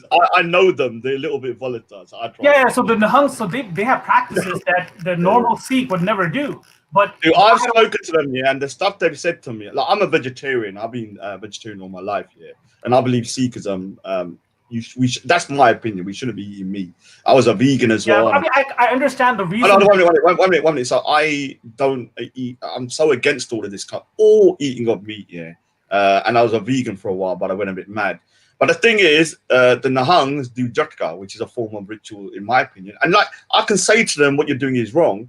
But it doesn't mean they're out the fold of Sikhism. They're doing something that I believe is kind of against certain that's things. Kind of extrajudicial. That's kind of not part of the mainstream. So, for example, when they kill the goat or when they do that, they're actually doing that as an offering to the goddess Chandi. And the reason they do that was that they seek the help of the goddess Chandi during the time of war. And there's a context to it. There's a context to it. Now, that doesn't mean that that gives us a license to go and eat Mickey D's. If you do that, you're kind of going against the spirit of the law. So there's a letter of the law and there's the spirit of the law. So we have to kind of follow the spirit of the law. So, for example, for me, I try to be very wary of kind of doing excommunicating any group unless I see there's a complete, like, they're saying that they don't believe in the gurus, they don't believe in the Guru Granth Sahib, they don't. For example, there's a group in India, I don't know if you know about this, he's called Ram Rahim Singh. I don't know if you know about him. Yeah, he's definitely out of it. He's definitely off the manhaj. He's off. I'm using Islamic terminology because it's funny, but they're definitely off the, because that guy, he made his own religion combining Islam and Hinduism. Well, I discovered a really interesting one the other day by the name of they call themselves Ikh-Onkar. All right, I mean, I'm sorry. Oh yeah, I know they use the swastika. Yeah, I know what you're talking about. They spell it E-E-K, and it's an American kind of mishmash, New Age, and it's a New Age group. I'm sorry if that offends anyone, but when I discovered it, it was peculiar. Yeah, it's a new. So for example, if you go, so in America, what happened was that in the United States, with Yogi Bhajan, and he had a lot of different gurus too at that time. You had like Osho. You had who's that guy? The transcendental meditation guy. God, I'm forgetting their name. Maharishi. I mean, like. Yeah, he had a lot of gurus. So many so can I just sorry you two, I know you're doing your little loving right now and you're having a great conversation. Let me just try and get the other people in here because like Jasdeep Kaur is a little bit shy, I think, today. Oh, I'm sorry. I hope I'm not dominating. I think you're up the UK Sangha. So I love me, my UK Sangha. I'm City Guru Singh Sabha Watford, City Guru Singh Sabha Southall. You know what I mean? Love for my UKG. Yeah. But my point is basically, look. Now, I don't know about the 3HO movement. Now, if there's a follower of 3HO, someone who's, in 3HO, and they're trying to follow Sikhi, they believe in Guru Nanak Dev Ji, they believe in the 10 Gurus, they believe in the Guru Granth Sahib Ji. Now, they might have some, and they might have some unorthodox beliefs. They might do some yoga. They might do some, crystal. They might do some crystal. No, you're creating a false equivalent. You're falsely equivalent, whatever. You're making these two things equal that aren't. A false equivocation, because if I go to the Branch Davidians considered themselves to be Christian, and but it was David Koresh who was their Christ, but they called themselves Christian. So just because someone identifies as a religion, you're like, oh well, let's not excommunicate anybody. That's great, and that's a very accepting viewpoint. And I'm an atheist. I want to make that clear because you came in after that. So that's fine. I have no dog in this hunt other than the fact that I'm a Sikh ally, and I believe in respecting cultures and respecting people's rights and not doing appropriative, typical neo-colonialist bullshit, which is exactly what 3HO is doing. And for you to, I feel like you're creating a defensive barrier around them by saying, well, all these religions. There is only one. Pure. Ikh-Onkar. When we're in dualism, we're outside of the Guru's wisdom. I think. Raindrop. It's my show, please. I'm dominating on this show. Good. Shut your mouths, everybody. Sorry, guys. So, what it is, this look here. I think the reason why Raindrop is doing this is like, I understand his point of view. Like, we don't want to get into a situation that if anyone does anything that's out of the fold, slightly different, that automatically go, oh, you're not Sikh. It's not our place. I know. So I agree with that. But if people are doing practices that are so against Sikhism, but they're also following other stuff, there is an argument to be made. Like, does it nullify? Like, I'm not saying it does, but does it nullify? Like, I've seen some stuff like, come on, man, this is like, if also, for example, idolatry. Like, if Sikhism says you shouldn't worship idols, but then 3HO are worshipping idols, does that take you out of the fold of Sikhism, or is it just still being deviant in your kind of like belief structure? Do you understand? It's a fine line. Well, let me ask you this: are Catholics Christian? Oh, yes. I was a Catholic Christian. If Catholics are Christian, are Protestants Christian? Many claim to be Christian. Why not? So if you call both of those two are completely distinct religious frameworks, completely distinct. And they have commonalities. But they are more different than they are similar. And, most people, that's why that distinction in terminology even exists between Protestant and Catholic. That's why people use those words. That's why a lot of people who say they're Catholic actually use that word, from what I understand. Yeah, I agree with you. Catholicism, when I looked into it, is a totally separate religion almost from. It is. Well, also, the Church of England call themselves Catholics. Right, And there are right. many varieties of Catholicism. And I was at one time in my life considering becoming a Catholic priest. Bloody hell. But thankfully, Oh, I found another path, and I'm very happy. You well know, done. Well done. but like, I understand the argument you're getting at, and I appreciate you. Right, you are an atheist Nanak Panthi, and Guru Granth Sahib Ji Maharaj is Jagat Guru, so Guru for the whole of humanity. So you know, everyone's got something to get from Yeah, the he's brilliance welcoming. All of the right, Guru. God's not. Yeah, so we in the Sikh religion. Right, so before you go on here, because Jasdeep Kaur, you like dominating the chat. Oh, I'm sorry. Go ahead. A lady on the chat. You need to have more manners and let her talk. So she's just posted something in the back chat. So let her explain exactly what is this going on here then. Like, what is this about? Sadhana. What exactly is that? That's not the picture I was looking for. It's a different one, Okay. and I'm trying to send the. So that's the City Guru Granth. So literally, for I can see that's the City Guru Granth Sahib there, and they do yoga in the Bar Hall. Yeah, which is not right. They could have done it in a like a the Langar Hall or something like that. And I've seen them actually video dancing, and obviously Sikhs do love to dance. Yeah, we do love to dance. Yeah, we love to dance, man. Nothing wrong with music, man, but not in the Gurdwara. Yeah, Right. We can dance and we can have a good time, but once you start going into the Gurdwara and doing it, it's a different situation. Yeah, that's madness. If they're doing stuff like that, we have to kind of advise them, like, bro, the they crystals don't care. They don't care. Yeah, you can advise them all day long, man. They think that you're the one that's wrong because you're outdated and old-fashioned.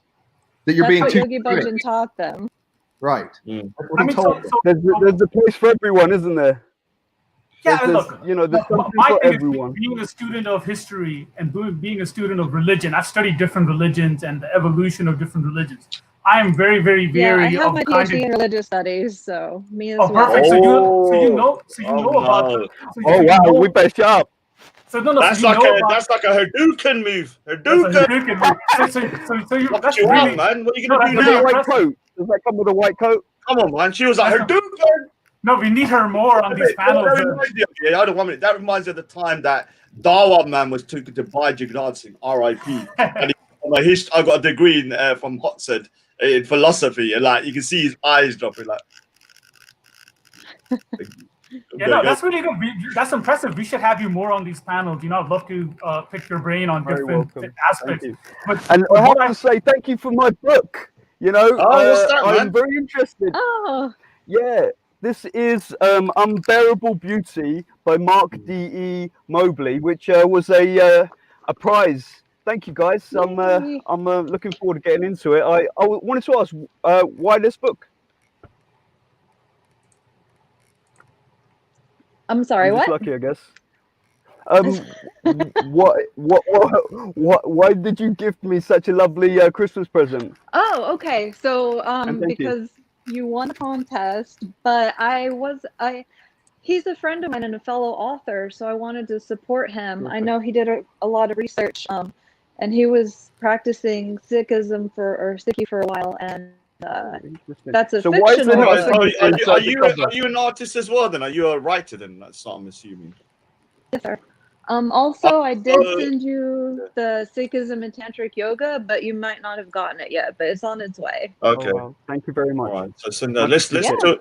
What I'll do, I'm just going to kind of like go off a little bit just to sort of talk about something else here, just for a minute, and you can go back to it. The reason I want to do that is because obviously today or the last couple of days has been a very important time for Sikhs. I want to explain. Obviously, I promote my artwork as well. Obviously, Raj Speakers is also an artist. So I've done lots of pictures of Chote Sahibzade, which is obviously the Char Sahibzade, which are the sons of the Guru Sri Guru Gobind Singh Ji, the 10th Guru. I'll just give you a brief history lesson, guys. Everyone, chop, sit down like you're a kid, and anyone talks, I'm going to expel anybody from the chat. So listen very carefully. This is a bit of a serious one. And I know some people are saying, Raj, you're very different today. Yeah, you're not swearing and you're not. Well, I'm going to seek kind of like religious panel. So I'm behaving differently because that's the thing I need to do when I'm doing these shows. Yeah. So obviously, I'm not going to do what I'm doing normally. So basically, this drawing that I did, the top drawing here is basically Sri Guru Gobind Singh Ji with his wife and Mata Gujari, which is his father. That Gurudwara is a Nanpur Sahib in the background, which wasn't built then, and this just to show the whole family with his 4 sons. Now, what happened in 1704 or 1705 in December? You're looking at around, I think, the 24th. Sri Guru Gobind Singh Ji and his sons were trapped in a fort in Jamkora Sahib, and they were having a battle against the Mughals. Obviously, stop crying, everybody in the chat. This isn't like me attacking Islam. There were good rulers in India, and there were terrible rulers. And one of the most terrible was Aurangzeb, that little turd. And obviously, I'll call him a fuddu because that's not that just means idiot. Yeah. And he was persecuting the Sikhs and the Guru. He'd already ordered the execution of Sri Guru Gobind Singh Ji's father, Guru Tegh Bahadur, years before, and his great grandfather, is it? Grandfather, I can't remember the thing here. So also he was executed as well. And so basically, sons, they were trapped in the fort, and they had 40 Sikhs with them. The son, Guru Gobind Singh Ji, his children, and mum and stuff like that. And obviously, these 2 young guys, Baba Jujhar Singh and Ajit Singh, fought against the Mughals and actually defended the fort, and died in the process and were martyred. As they were leaving, the Mughal army under Wazir Khan, I spit on you. Wazir Khan, I've done a drawing of you with your head lobbed off on the floor, which I'll show in a bit. Yeah, just to show that, yeah, the Sikhs are about, getting justice as well. Yeah, we're not just going to get persecuted. What happened was they swore on the Quran, and don't start screaming Islamophobia. It's history, guys. They swore on the Quran they would let them go if they vacated the area and went. Instead, what they did, they broke their promise with Zar Khan, and they actually chased the Guru Gobind Singh and everybody else. And what happened? They got split. Sri Guru Gobind Singh's youngest children, Baba Zorawar and Fateh Singh, who was 6 and 9, were captured along with their grandma, Mata Gujari, and they were put into the Tanda Burj. The Tanda Burj just means cold tower, and they were put there for days where they were freezing. Now, Zorawar and Fateh Singh, which are Guru Gobind Singh's youngest children, already had witnessed their older brothers being martyred, and so obviously, they were kind of like, in a space where they understood that, what's going to happen to them. And the governor, called Wazir Khan, who was under the orders of Aurangzeb, the little turd, ordered the execution of the 2 boys unless they converted to Islam. Yeah, unless they converted to Islam. Now, what happened? The 2 boys refused, and they were both executed. Now, I will say there was a Muslim guy that was actually in the court, and he was one of the only people to actually, I need to find his name, I've forgotten. He was one of the only people to actually put up his hand and say, this is wrong. And we appreciate that. We salute you, sir. And his family is still respected by Sikhs even today, yeah, for what they did. So we salute you for standing up to the tyrants. And yeah, so both boys were actually executed in 1704 or 1705. And like I said, people might go, oh, what's the point of talking about your martyrs and stuff? Without the martyrs sacrificing their life for their faith, we'd be no Sikhs there. So we owe a lot to them, yeah, especially the young boys who, could have easily have said, okay, taking the easy route, but no. Sadly, after this, their mother, their grandma, Mata Gujari, died in prison a couple of days later. I think maybe because of the heartache of losing not only her husband, her grandchildren, and seeing all of this, especially the 2 young boys, I think probably took a toll on her mentally. And I think she passed away because we don't know exactly what happened in that prison, but we know she did pass away shortly after. I think maybe a couple of months after that afterwards. Now, I just want to show one more pic just to kind of like round off. I did, just so that people understand. Now, one of the things is we do respect somebody called Banda Singh Bahadur. Banda Singh Bahadur was not the Guru, but who he was somebody that when Sri Guru Gobind Singh Ji met him in 1708, shortly before his death, Banda Singh Bahadur said that he would get justice for what happened to Sri Guru Gobind Singh Ji's family. And we also salute Banda Singh Bahadur, who, one of the greatest warriors. And yes, he did get justice. He did get justice.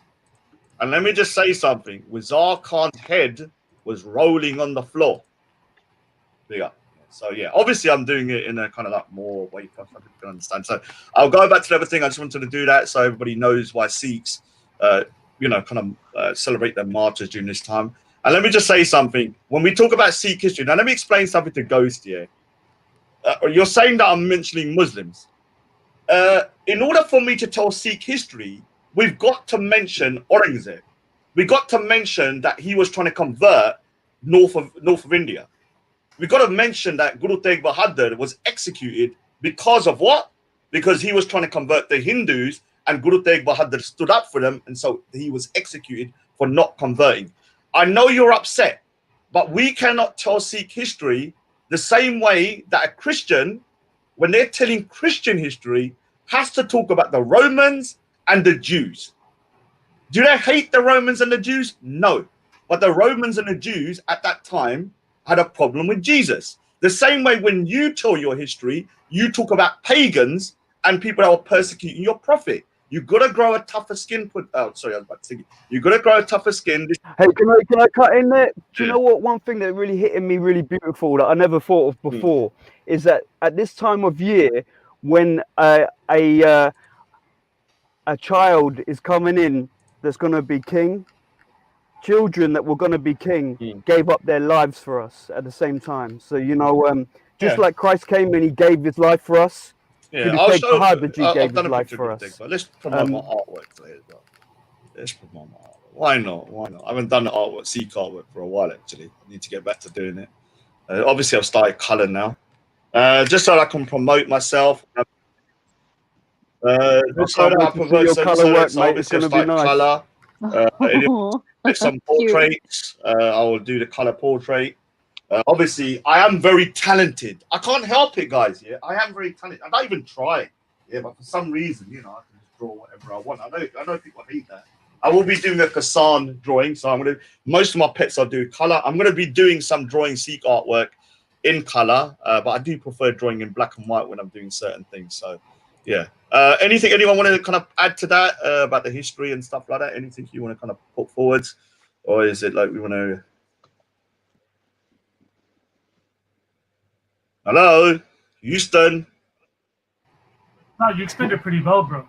What? Okay, I should be a teacher, shouldn't I? There you go. This is how I teach the kids, when I'm teaching art and stuff. Okay, so what's this BT Franklin post you put in the side?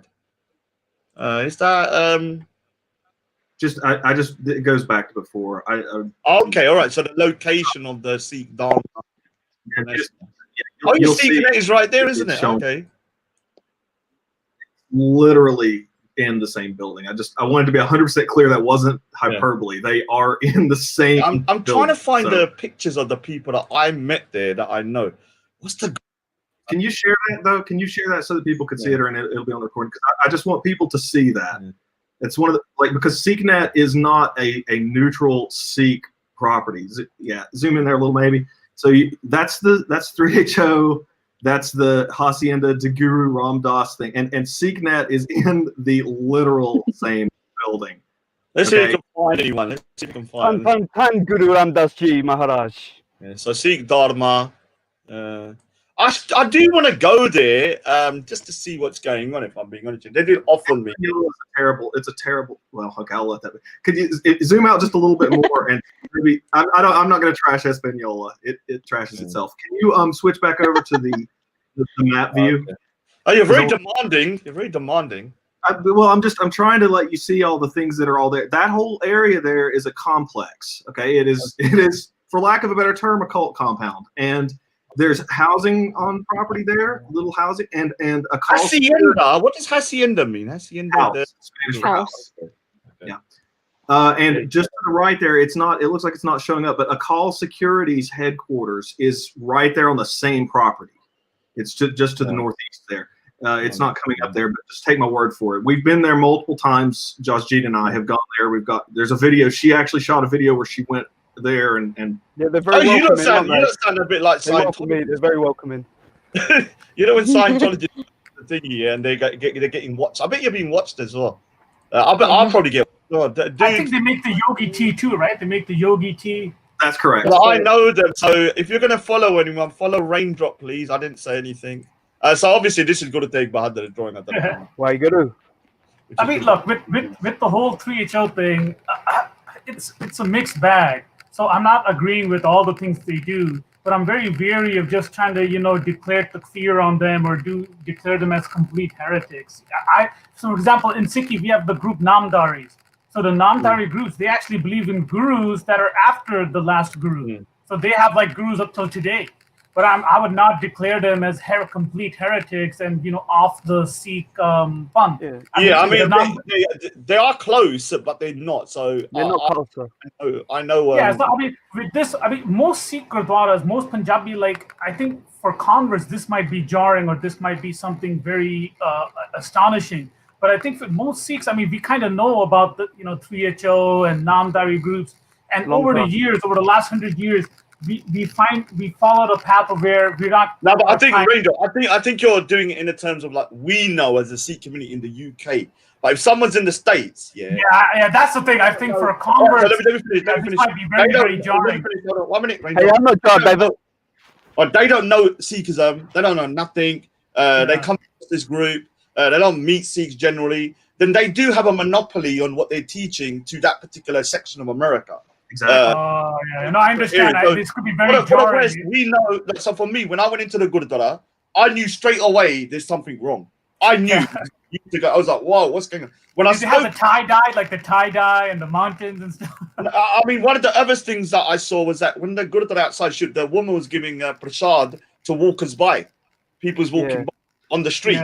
And that's something that we don't do in good. So I knew straight away from me. But to somebody who's never met Sikhs, somebody that knows nothing about Sikhism, and then walks past it, that is the Sikhism that they're going to believe is true Sikhism. Do you understand? Right. So that's on point. I want to very specifically, I want to point something out that, cash, why do you think maintaining the cash is important? You as a Sikh. Me? Briefly. Yeah, just briefly. No, the cost is a disgraceful situation. It should not be. Here. Oh, the cash. Yeah. Why do I think it's important? Why would a Sikh say that it's important? Because it's something that the Sri Guru Granth Sahib, Sri Guru Gobind Singh Ji gave us part of being the Khalsa, being part of the 5Ks. So if you want to be part of the Khalsa, you must grow your hair, you must grow your kesh. Otherwise, you part of the Khalsa. Now you can still be Sikh, but you can't be Khalsa Sikh. Sure, that's fine. I just the reason I wanted to ask you that is because that answer that you just gave, if you ask a budgeonist, they'll tell you that it's because it's your energy antenna. That is your hair is your energy antenna. It's in their book. Yeah. Their extended book of rules, the Yogi Bhajan. Yeah. They don't believe any of what you said. They believe that it's their energy antenna. The comb, I can't remember the name of it. I'm sorry. The kunga. Yes. You brush through your energy antenna to charge up your mental energy. That's what that's for. Okay, so, and I'm not making these things up. They're absurd, but that's what they believe. And that's what they teach. They teach. All right, so the thing is, I have... I think for the case... Let me explain something. So I've heard people say that the top of the head is like an energy force, but that's not the hair. You don't even have to have hair to have an energy from your head, in my opinion. Yogi Bhajan also talks about electromagnetism. He said that if you get trapped in the Earth's electromagnetic field when you die, that's what a ghost is. He said all these things, and this is all written in their Sikh Dharma. What is that? Is it here? Josh, is it here? It's on the other side, on by my desk. Oh, look at this lovely message. Literally have no mercy for me, which is me. I want him to wake up. In the back of his head. A lot of love in it. Hey, man. Jump rope. Yeah. Oh, victory, virtue. All right. What is this? Oh, the Sikh Dharma. Who's that written by? This is theirs. Oh, just theirs. This comes they from have a separate. They have a completely separate code of conduct. Right. Okay. Wow. And in the here, United States, go ahead. in the United States, Sikh Dharma is classified as a completely separate religion from Sikhi. Okay. Oh, do you know what? I might have found the pictures of me in America. Let me try and find. Maybe you recognize one or So two. yeah, I mean, if you're not part of the SGPC, so if you're a Gurdwara that's not under the SGPC, then you're not considered as an Orthodox Sikh. Now with the hair, so what I think the Yogi Bhajanists did, they kind of mixed a lot of things together. So for the hair, the cage, there are multiple reasons why we have the hair. One is that we made a vow to Guru Gobind Singh Ji, but there are also like there's a material and then there's a spiritual aspect of it as well. So there's a channel called Basics of Sikhi by Jagraj Singh, is a very very well-known preacher of Sikhi, and the point that he was trying to make is that the concept of a hair is something that's very important to many different religions. So if you have hair, it kind of focuses the energy outwards as compared to, let's say, if you're a Buddhist monk, you shave your head so you can focus the energy inward. It's a spiritual energy. So, Well, for example, Muslims, they have, Pseudoscience. It's a discipline. it's just like a different understanding of why we have hair. I don't think they're trying to negate royal Guru split. Gobind Singh Ji's. For example, okay, why did Guru Gobind Singh Ji want us to have the hair? Like, what is the reason that Guru Gobind Singh Ji wanted if you want to become a Uniform. baptized Sikh? Yeah, it's a uniform to kind of take out the differentiation. But someone can say, then why not just make everyone bald, or why not just shave the head? Why have the hair grow? What is the Because reason? Guru Gobind Singh Ji also created the Nirmala Panth, you know. So Yeah, like Nirmala there's a Panth. different role for all of us in this same mission. Yeah, so I think what's happening is that with the THO, they've kind of mixed in Hinduism with traditional Sikh understanding. So, for example, the Kundalini, the concept of Kundalini, it's a very esoteric understanding that's mostly part of Hinduism. So, Tantra is part of the Tibetan Buddhist and the Hindu path. Wasn't he a Siddhi? He was like one of the Nanak Panthis, right? So like Yeah, the you know, Nanak it's Panthis. kind of I think so. What yeah, happened it's with interesting THO? when you're in that community and you see that the majority of the Sangha can be Hindu at times, but still that their guru is the same as ours. Yeah, I think you're right. You're right, Flexi. So I think what happened is that for converts, this could be very jarring because you were coming from an understand. This is one thing that I would criticize 3HO is that they should let people know that they're not a mainstream Sikh organization, that they have beliefs that are not part of the mainstream Sikhi. So that is something that I can say definitely that okay, that they're not a mainstream Sikhi organization, but I'm not going to say that they're not Sikh, or that they, that they're off. In Islam, they call it off the manhaj. I'm not going to say off the manhaj or takfir. Can I just? Somebody should be Christian. See, I'm a Christian, but I think that Satan is my Lord and Savior. But I'm a Christian. That's fine. I'm still a Christian. Let me just. I just want to end off. Yeah, so hold on. I just want to end up the story with Chote Sahibzade. Obviously, it had a happy ending because Banda Singh Bahadur, who promised Guru Gobind Singh Ji will get justice for the persecution of his family. This individual called Wazar Khan, we spit on his grave, whatever he has. He had his head lopped off in 1710 by Banda Singh Bahadur. So we salute Banda Singh Bahadur for actually, getting justice for, Chote Sahibzade and Zar Sahibzade. Big up. Yeah, just to kind of end that bit. So I got an interesting question. If you don't mind, can I cut in, Raj? Yeah, you can do your thing, man. I'm trying to look for the Sikh lens photos. Find them. May I address you as Ginger? Is that cool, G? How can I call you? Jagji. Whatever you like. Sorry. Yeah. Cool. What I've got is an interesting question. Like coming from like a Catholic, where I tried to be as Christ-like as possible, failed, of course. It was interesting for me, like trying to get my mind moving away from passivism. I mean, like for you, I can see that you clearly spent a lot of time with Hinduism. So rather than your conversion to Sikhi, my interest is the question to you is from Hinduism. Like how did like dealing with like say passivism and come into the guru's mindset?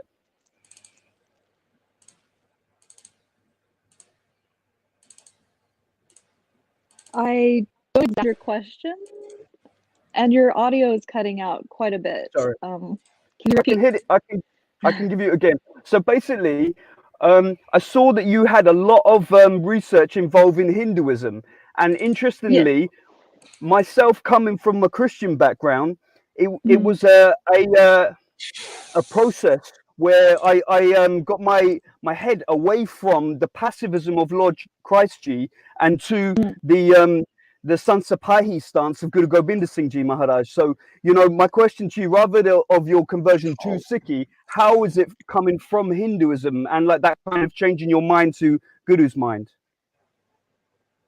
As far as like pacifism goes, I think that what really started that for me was seeing my friends and seeing people get hurt and manipulated, and whether they were able to speak for themselves or not, they weren't being listened to, and so I couldn't be passive in that situation. That's actually how all this started for me, as far as like making the videos.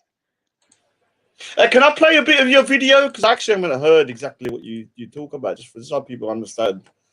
Do you mind? Should I play Sikhism and Tantric Yoga? Is that a good one to just to show people your channel, or is that a bad sure, video? that's it's just me reading from the book that I yeah, I mean, yeah, I just want to so. get an understanding, because actually, like I said, it'd be good for leaders that suffered under despotism of the 3HO leaders. The underlings and children which were being brought up by the strange Spartan discipline have been the worst sufferers. Many have put up with it in the hope that they too would climb the ecclesiastical ladder which he had built.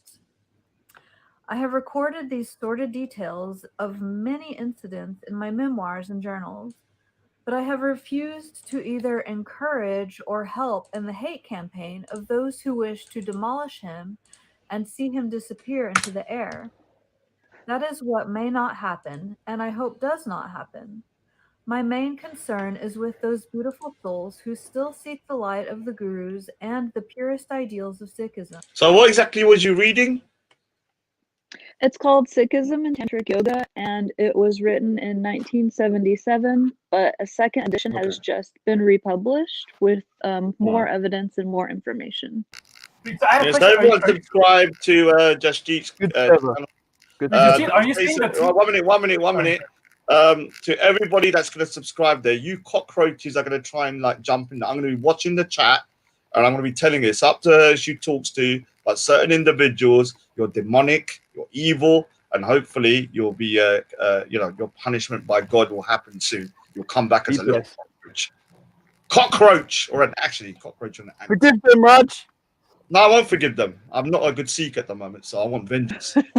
I want vengeance in the ring. One of the things is that, like, I think that, you know, most Sikhs should kind of have is like, you know, that we should be able to kind of like defend ourselves, whether we're women, men, all of us should. I mean, me, one of my weaknesses is I can't defend myself, but I am now, and obviously, well, I can mentally and physically and not verbally. Obviously, I'm a motor mouth.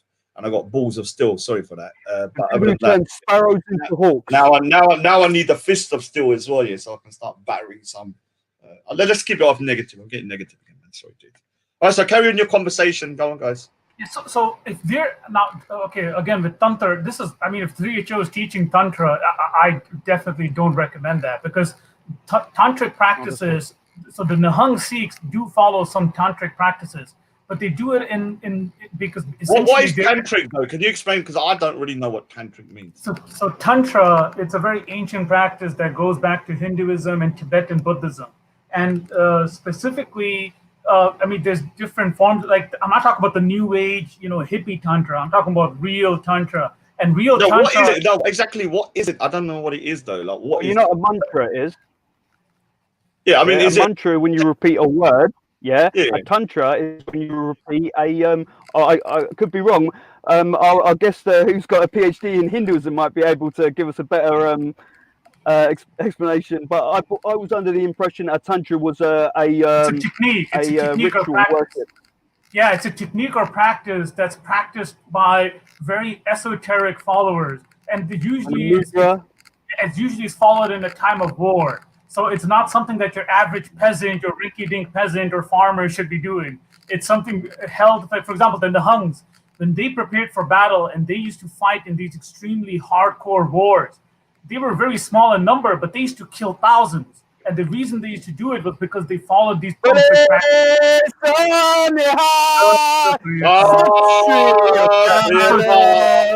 So, for example, if you go to a Nihang Gurdwara, you will see that there's a Guru Granth Sahib Ji, but there's also a Sarbalok Granth. Sarbalok Granth is an extra literature that only the Nihang Singhs follow. Yes, the Sarbalok Granth is not meant for your average peasant farmer.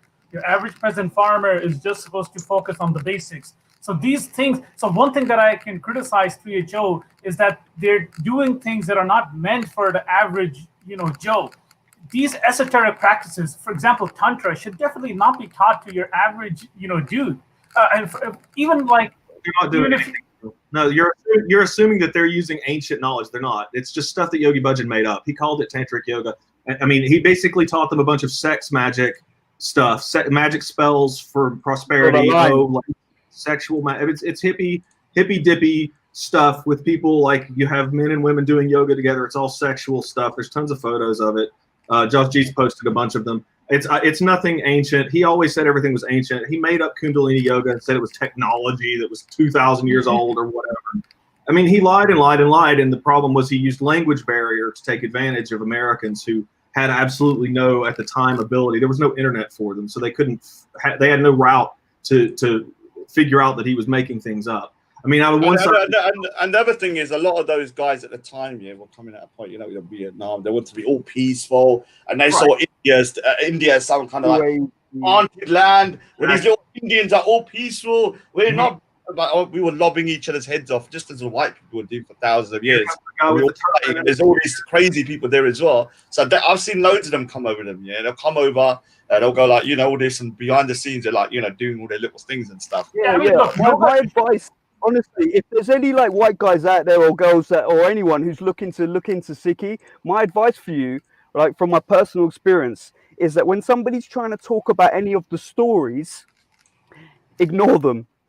Look at the scripture. Like the amount of times I've gone to Godwara and they want to tell me these gorgeous sakya with all, and it's beautiful stories, but that's not the scripture. That's that's the stories that you go to. Like, and when you actually go to the scripture, it encourages a mind that is quite like our atheist friend. So I mean, definitely. I mean, I've gone to yoga classes even recently, and I've seen the teacher turn up, put a kirpan on to teach, and then come out the class and then use it as a box cutter. And you know what I mean? Like the sacredness of, Yeah, I agree with you. So obviously, let me promote my artwork again. So this is my drawing of Baba Deep Singh. Now, one of the problems is some people get a little bit upset that I didn't do it with his head chopped off and he's holding the head. I don't believe the story that he was holding his head. That's just my opinion. That doesn't stop me. So the thing, it doesn't stop me from being a Sikh by me saying, okay, I believe that he fought to the death, but maybe his neck was cut, because I've seen people with their neck literally hanging off, and they're holding it and they're living and they still can do stuff. I've seen it with my own eyes. So to the point where he was. Ranger, let me finish. So the story has got to the point. The Sakhi, which is a story, has got to the point where the story is now he holds his head and it's off his body. I personally do not believe that. Yeah, if others do, that's up to them. I personally believe this one. And when I did the drawing, I did it like that. And some people are like, well, it doesn't stop me from being a Sikh, because the main thing is that we can disagree on certain aspects of maybe like Sakhian stories. But the main thing is that, do we believe in the Gurus? Do we believe in the Sri Guru Granth Sahib being the living Guru? And do we believe in Waheguru? Yeah, everything else is kind of like, you can, and we shouldn't. The problem is, a lot of people. Yeah, and the problem is people, even in the Sikh community, are becoming like this, and it's very bad. Asking questions and saying, okay, I might find this a little bit, I don't really agree with it, is now some kind of cardinal sin. Like, you're going to be burning in hell for asking this. But we should be able to ask these difficult questions without getting into heated arguments or people screaming at each other and stuff like that. I think it's healthy to question this kind of stuff, in my opinion. It's not. It's actually. If you're gonna play this game of love with me, come with your head in the palm of your hand. Because I actually know somebody, and I don't want to say who. I know somebody who said to me, "I don't believe this story of Baba Deep Singh," and they decided to leave Sikhism. because of that one story. I was like, all right, that is not Sikhism. That is a Sakhi that happened in 1757 when the Golden Temple was being destroyed by the Afghans, and they were putting cow carcasses and stuff. And the thing is, this is in 1757. Baba Deep Singh is a martyr. He's not the gurus. I mean, people need to start to differentiate between the martyrs and the gurus. Play this video, then you'll understand how Baba Deep Singh could do the things he did. Play this video that I put. It's about this group of Bir Khalsa group, and they kind of do things on like, they do like a talent show, but they show the marshal. You can put it on mute so you don't get like a strike or anything from music. Just put it on mute and just see the car running over them, and you just see the stuff that they do. And this group, they're practicing tantric yogic practices, but these are very ancient. Oh, so I've seen these guys. Yeah, I've seen them. Yeah, it's just like again, though, this has nothing to do with 3HO. No, nothing to do with 3HO. No, nothing to do with 3HO. But I'm talking about like the concept of yoga. This is not something that Sikhs we're against. We actually practice it, but it's a very different form. Shabad yoga. Shabad yoga, Gurbani. So these are very, very now. This person, like, it goes beyond belief of how you can have so many people jumping on a car, and they do these things in America. They had a couple of shows. These are not just like parlor tricks, These are not like this is they call it Shastra Vidya. So Shastra Vidya is a very ancient form of practice that the Sikhs refined to a very, very great degree, and we used it in war. We used it practically in war many times. Well, obviously, I have to say, I always say this: India is made up of only 2% Sikhs, but make up 30% of the army. Yeah, and also the highest decorated regiments under Punjab. And there's a reason behind it, because our mindset from when we're little. Like, I did Gatka as well. I know people are going to start laughing. How did you? Because that's Gatka. I did it as well for a year when I was younger. Obviously, I got battered over the head and used to come home with bruises everywhere. When they went to the real swords, I was like, I think I might want to leave now. The real swords again. But how's your boxing coming, man? The jump rope, you've been training? You getting ready? Dude, I'm a machine, man. Share the bun. I'm a real Baba Shady now. Watch me, man. And go football. I'm gonna go to the ring, yeah. I'm gonna defend my family's honor. I'm gonna bust your. Sorry, I better not get into this, man. Hey, but let's keep the language, yeah. Okay. But I do think a Sikh needs to be also ready for themselves. Yeah, and I think this is a very bad thing I had for a long time. I've been beaten up quite a few times, and I've been in a lot of situations, but I didn't go to defend myself. Obviously, I put my arms up, and but I wasn't. Now I want to be able to defend myself. And I think that's part of Sikhism, including women. That's why when you see Gatka and stuff, you have women in there and stuff like that. Even when I was doing it, you had females. All of us should be kind of ready to. The Sikh, every Sikh is a militant. But when we have, like, for example, the average. Not a militant. Militant means something else. Militaristic in the sense that you can defend yourself and others. But the Nihangs, they're in a different category because they're adopting that role 24/7. While we as regular Sikhs, we have jobs, 9-to-5 jobs, we have other responsibilities. But the Nihangs, they do this 24/7. That's all they do. And that's is like raining on your parade, man. I don't know if she wants to say something. Oh, go ahead, Justine, please go ahead. She's trying to demolish your little video. You're not worried? Would you say that to their face? I was including some photos of the white tantric yoga that is practiced by 3HO. Okay. Yeah, no, I don't. Yeah, so with 3HO, I'm not. That has nothing to do with. Yeah, nothing to do with this. Yeah, no, I agree with you on that. I don't, think what they do some strange things, but I'm very wary. Just with the Ramdasyas, with the Namdaris, with so many different groups. I'm very wary of just trying to do a complete, heresy or takfir on them. I rather just look at the individual. Why are you wary of standing up for a belief system that's being abused by people who are lying about the nature of it? Why does that make you wary? Well, I haven't seen them, so it's my perspective. Why are you wary of it? If you don't know anything about it, how can you have a view?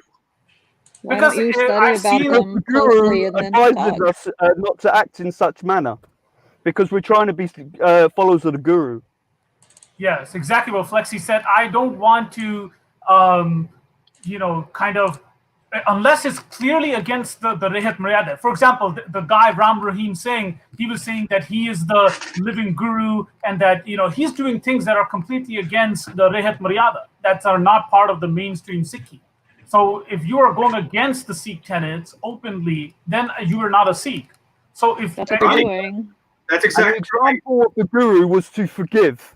You know, like that's the thing. It's like if we can't be like trying to be like our guru, then who are we following right now? yeah, it's like, see, I'd rather follow the path of trying to advise, trying to reform them, so to bring them back on the path of the main, Sikh, because they are sincere. I'm not saying as a group, I'm saying people inside the 3HO, the average follower, they're sincere. They're trying to look for the truth. Yeah, I mean, this is the thing, yeah. Like, I've met them, and I can say that they seem like nice people. It doesn't mean that they're not doing wrong. Like, I could be a nice person. I could be doing wrong. Like, I think I'm a saint, yeah, but I'm doing a lot of bad things. Yeah, I'm a sinner. Okay, but I'm a sinner, yeah, but I'm doing a lot of bad things. Like, I know what I'm doing, yeah. When I'm shouting and I'm screaming and I'm being aggressive and I'm talking this and I'm doing that, I know I'm going against the tenets of my own faith. I'm not ignorant of the fact. I'm not saying what I'm doing is right. Now, if you're saying you're doing something bad and then you're saying it's part of the faith, this is where you will be taken out of the faith. So yeah, I agree with that. Like, To be clear, 3HO says that people of original Sikhism are wrong, that they got it wrong, that their way is inferior and outdated. There's various specific quotes where Yogi Bhajan explained that the white tantric way is the right way, and that you go to Punjab and all those people are ignorant and they don't understand the truth. Okay. Hey, do you know? I found the pictures. I think you are stepping. I don't know about that, but I know that I am wrong. I'm wrong all the time, and I am at war with my 5 thieves. My rage, lust, greed, attachment, and my conceited nature is what I'm at war with. You're stepping into the paradox of tolerance, which I learned about recently. The paradox of tolerance. You're going to argue with my guru now. No, I'm not arguing anything except I'm talking about the paradox of tolerance about 3HO. Okay, I'm not talking about anything. The things that you're describing, that's fine. But I mean, on the one hand, you're saying that Sikhs stand up for justice and fight and are willing to fight. But why aren't you willing to fight? All other means have been exhausted. When every other means have been exhausted, then it is righteous to draw the sword, as described in Zafanam. They're trying to destroy you psychologically. It's the same. No, they can never destroy it. It's impossible. Thieves are my enemy. They can never destroy it. I mean, Sikhism has been through much more harsher challenges than some people, meditating on crystals.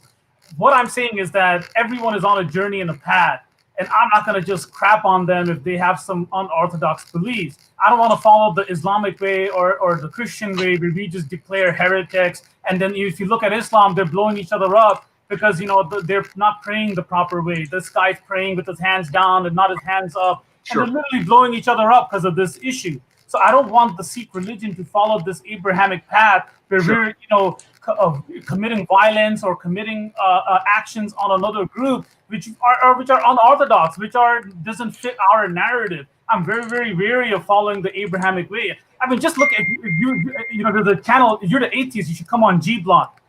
The Muslims, they will kill each other because they believe that there is all right, let's not talk about Muslims right now. I mean, I think all right. So Ranger, I think let me put it in a more kind of right. You say it better than me. What it is, being in the West, especially in the UK, where I see different groups fighting each other who are all Muslim, and for me, from the outside, I'm like, why are you fighting over stuff? That 99%, 95% of the stuff that you believe in the same prophet, you believe in the same God, and same with Christians, they believe in Jesus, they believe in things. And obviously there's a lot of differences as well, but within this situation, I think it's a dangerous slope, if we start going, okay, these people are deviant in their behavior, and then they're totally out the fold. They're not Sikh. What you can do is say, these guys are Sikhs, but they're doing things wrong, and they might be doing damage to future Sikhs coming in, and maybe we need to educate people about what they're doing wrong, and maybe hopefully over time maybe they can kind of rectify and try to adjust themselves accordingly. I know it sounds a bit wishy-washy. No, it's perfect. What Rod said is perfect. I couldn't say it better. Exactly. I wanted to say it the right word. This is theirs. Just get it and look at it. Yeah, I'll actually order it, but let me have a look at it. Yeah, just get this crap and look at it, and then when you finish looking through this, you tell me if you think that it's just a sect. Now, the thing is, if they have a different reason for why the gurus gave the 5Ks, then there is a big problem. Oh, that's just the tip of the iceberg. But yeah, That's a big problem, because if they're reasoning for the Kanga, the reason for the case, the reason for everything else is a totally different reason, then basically the Khalsa that they're creating isn't the Khalsa that Guru Gobind Singh Ji was saying to create. well, according to Yogi Bhajan, Guru Gobind Singh created the Khalsa wrong. That's his own work. Okay. So what I'm going to do, I'm not going to be like somebody. Okay, I totally agree. I'll research myself here and I'll have a look into it, and I'll start. If I said anything to offend anyone, please forgive me. I get excited Oh, when I don't come on the worry, mic. don't worry. They're all I'm sorry if I've Play the been second too video, bro. Play it as a background video. It's just so cool what they're doing. The Sikhs. Yeah. Don't worry, we're big boys here. And big girls. We can have a little bit of a. Well, I think Josh Cheat and I need to hop off here. Big up, man. I'm going to do more of these shows though. So if you want to jump back on, Hey, pleasure speaking with you guys. Much appreciated. As I was telling Raindrop prior, that there's definitely a place for atheists within the Panth. That the guru is here for everyone. Yes. So you are a Nanak Panthi atheist. Welcome to the family. Yeah. So we don't have this concept, the Abrahamic concept, that the atheists are gonna burn in hell. We have a concept. If you're an atheist, I don't care if you think that anyway. Yeah, no. If you're an atheist, you're on a path, and you should explore that path. And you should not. God is not gonna roast you in an oven just because you don't believe in Him. That's a valid path for any person who's a non-believer. Exactly. He will come back. He will come back as a rat or something. Nah, I don't want my atheist brother. No, he will. I don't know. I don't know. No, I've met a lot of atheists who have better morals than a lot of religious people. Well, hold on. I've said it before. Yeah, religious people behave disgracefully. Yeah, I've met more moral people who are atheists than religious people. Because if you're saying you're doing something in the name of God, you're actually disrespecting God as you're doing. At least for the atheists, they're like, okay, we don't believe in God. Whatever we're doing is nothing to do with anything apart from our own decisions. Big up to Jasdeep Kaur. She left. Obviously, the men were talking to I'm you. sorry. Yeah. Are you going to be going as well, BT Franklin? Yeah, I'm heading out. Yeah, jump back on, man. Thank you Let me just say something. Let me say something. Go to a channel. It's called Yogi Bhajan is not my guru. Obviously, he's not mine either. And he's not mine either. Like Yogi Bhajan is just a man. He's just a man. That's it, man. Like, and he seems like a bit of a weirdo as well, a nut job. I don't really care about whether the title said it. Let me just put the link into the thing. Look at the man. Look at the teachings. That's the problem. This is what they're spreading. Yeah, I mean, this is a thing. I need to look into it.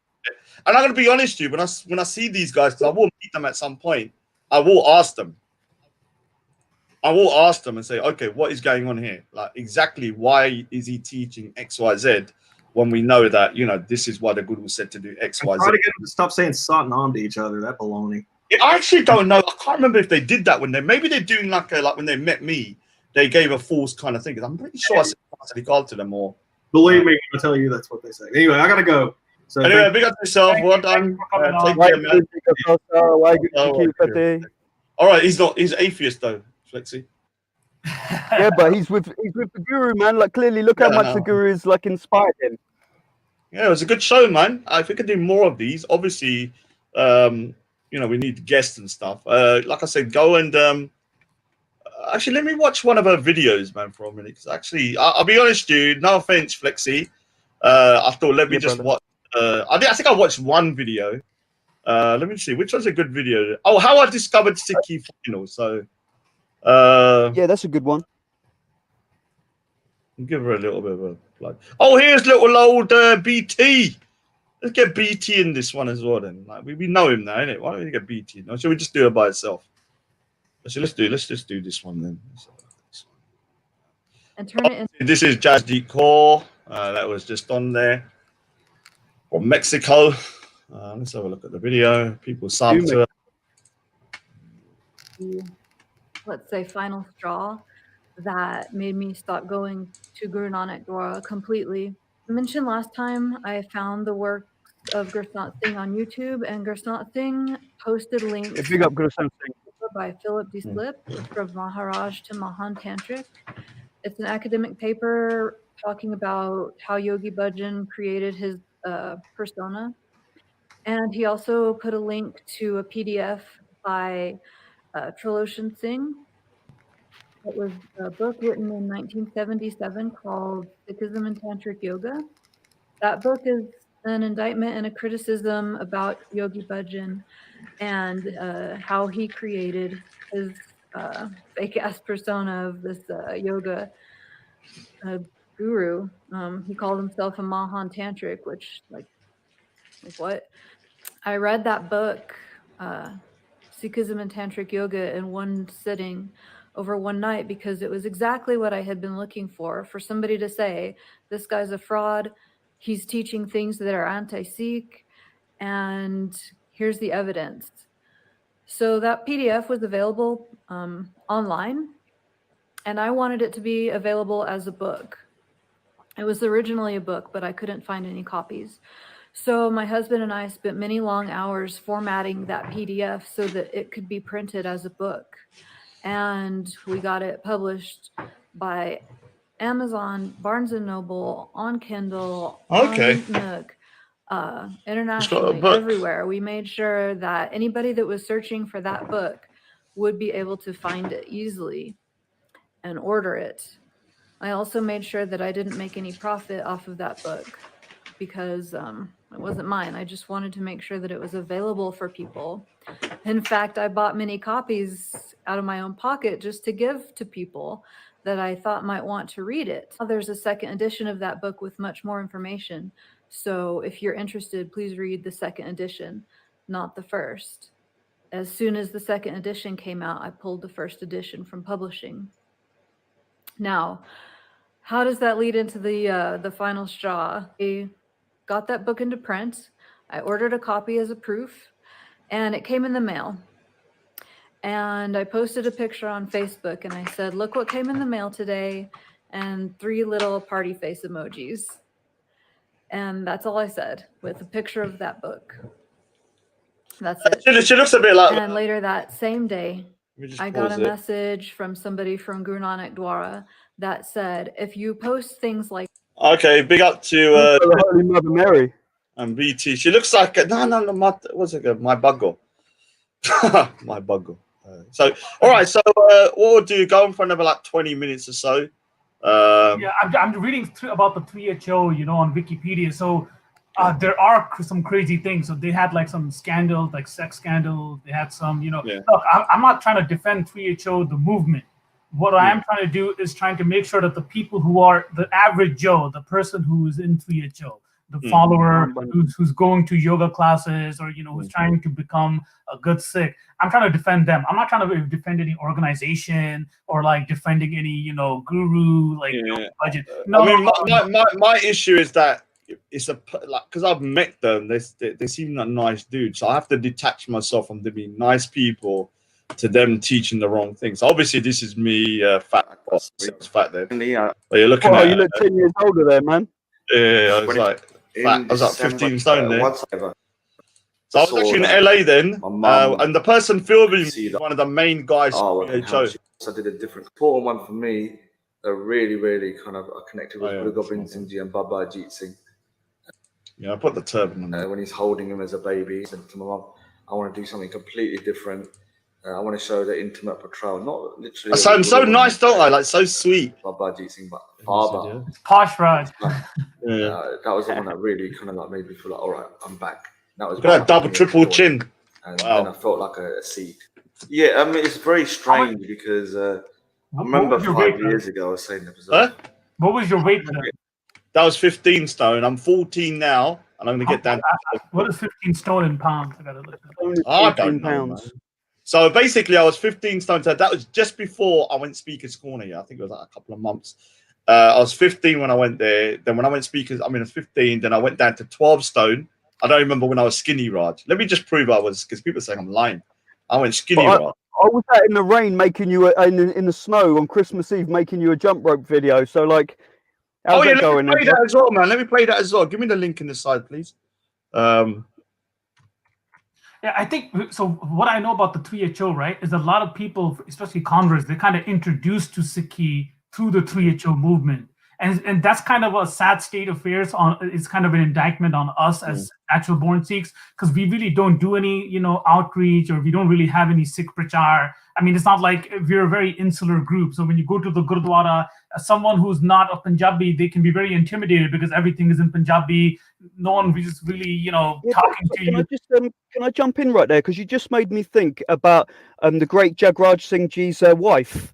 Now, we never would have had Jagraj as he was to that level without the support of his wife, and she was introduced to Sikhi via Yogi Bhajan's organization. So the way that works.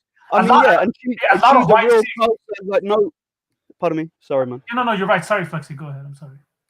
So I'm just saying is that look at the way that the hukum like plays out. Like, we can't see the design, but we can not but like endeavor to just accept it. That really there's nothing and no one outside of the divine hukum. Trilla, sorry, I'm not sure if I'm going to be going for 20, 30 minutes, man. If I'm still live, jump on. I will say this picture here, this video of me was when I was 12 stone, and you can see how much thinner I am. I've actually see my jawline. Everything. I was that skinny, Roger. So I'm going to get back to that weight, but being shape machine and a fighting machine. Now, do you get on with this? Have you got problems with Boops, this guy? I can't remember though. Have you? Flexi, is it you? What I'll tell you? I got no problem with the brother at all. He's a Khalsa Singh, so he's my brother. He's in the form of the Guru Waheguru. I have had discussions with him about some of the wordings he's used, but I mean, come on, man. I grow up like we all grow up. We're in it together. I was on the phone to him yesterday because I'm trying to arrange. No, I'm not trying. Let me say to Mr. Singh, I know you're watching for Do. Let's get back to the kind of like, a little bit more kind of mayhem, but we'll keep it civil. I've arranged with Boops, because Boops knows him in real life, to box you in September. What is it? In April or May. I'm going to go to Birmingham. Let me lose a little bit more weight. Let me get a bit more trained up. I'm going to go to Birmingham. Me and you're going to put gloves on. And Boops is going to be the referee, and I'm going to box your face in, yeah?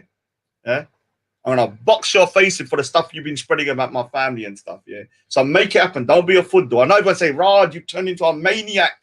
You turned into a maniac. No, I'm Raj 10.0, yeah? I've evolved. This is the new, what you call before, the Raj, I could build up to Raj 9. But I'm like a firmware update. There's no point doing all the updates in one. Build. Now I'm to the point. Home is the root of all Dukhi. Yeah. Now the next stage, because I've got the balls. What I need now is the defense. Yeah, not the fighting, the defense. So yeah, we'll make it happen, man. And we're gonna go to a ring. We're gonna do like men. Stop being a foot doodle all your life. Bob said he'll arrange it. So he knows we'll go up there. Yeah. I gotta go, Raj. So big up having me. Just I want you to make the final statement. Like the reason I kind of appreciate the 3HO was that a lot of people came into Sikhi through the 3HO, because our organization before Bhai this because 3HO is very old. Bhai Jagraj Singh is very new. He came like in the 2000s. But before Bhai Jagraj Singh, I mean, our outreach was kind of zero. So, I mean, if you have one group, the 3HO, which is kind of outreaching and trying to attract people to the message of Sikhi, I respect and appreciate that. That doesn't mean I agree with everything that they're doing, but I'm going to be very, very wary on doing like a mass takfir or a mass heresy on every single follower of 3HO. I can appreciate that they might have things that I don't agree with and what mainstream Sikhs don't agree with, but we have to be kind of following the middle path and not just doing an open, takfir. Yeah, but the other thing is we need to allow someone like Jasdeep Kaur to be able to speak without feeling smothered. Oh yeah, I feel bad, bro. I spoke. Yeah, let me explain the problem. Yeah, look, for people that are born as Sikhs, there's a kind of like Sikhism, obviously, it's very Punjabi orientated. You have to understand, people coming into this, it's going to be quite alien. They're really going to feel like they're a little bit alien. Now, if they're being taught wrong things and they spent time being taught that, and then they find out it's wrong, it's going to be. It's like someone teaching me boxing. Yeah.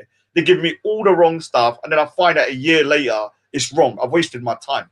And so it's kind of probably like that. And then so for someone like who's outside of the Punjabi culture, because remember, they're all you're right. They're outside of Punjabi, and these are very Punjabi-orientated places.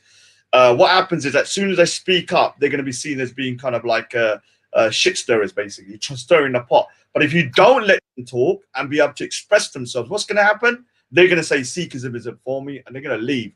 Shit. Problem. What you have to be able to let them say, okay, this is what happened to me. I want to apologize to you. For don't apologize, but I'm just saying that it shouldn't be this kind of shutting people down. Like, if someone come up to me and they said, okay, I went to the Gurdwara, I'm a convert, and they were racist to me, I'm not going to tell them, nah, don't say nothing. Don't say nothing and make Sikhs look bad. No, I'm saying, all right, come on my channel, let's talk exactly what happened there, because you can't resolve the issue if you just try and hide it. No, you're right. Right. I mean, that's not my intention. We don't believe in hiding our brother's sins. You know, we don't believe in these retarded Triller, jump on that, Triller. Jump. Triller. You know Triller is? Triller is no. he's gonna train me boxing, man. Triller big up Triller. I gotta go. Big up, man. Big up. Triller. Big up Flexi. No, I'm only going to be doing until 9:30. Do you know why? Because I've only got 3 hours left on my live stream. But Flexi, please extend my apologies to Jasjeet if she felt that I was kind of overbearing and just taking over. She's probably used to it from you Sikhs, man. Oh crap! I feel bad now. I feel so bad. She's probably used it from another one.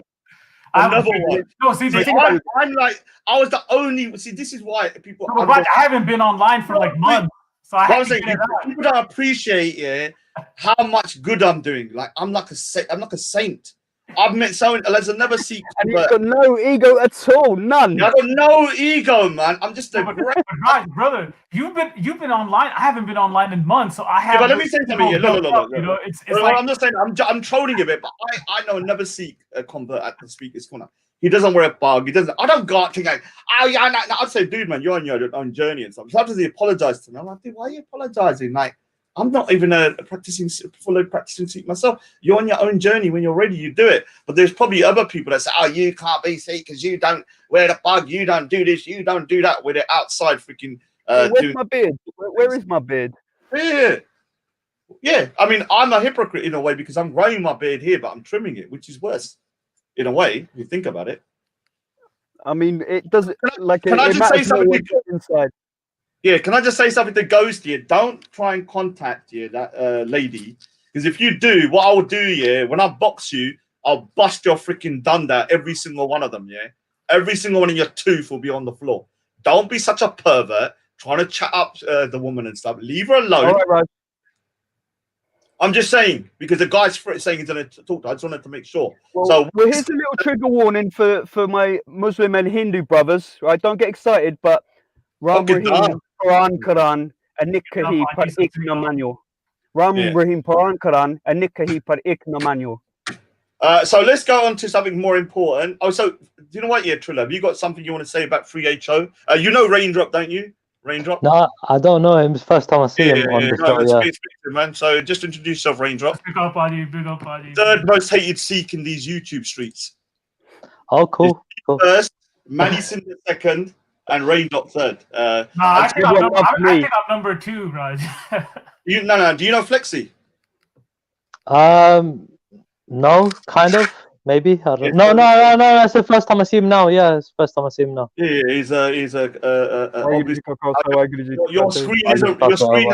Don't say your color contrast hasn't gone wrong. He's white. Yeah, okay.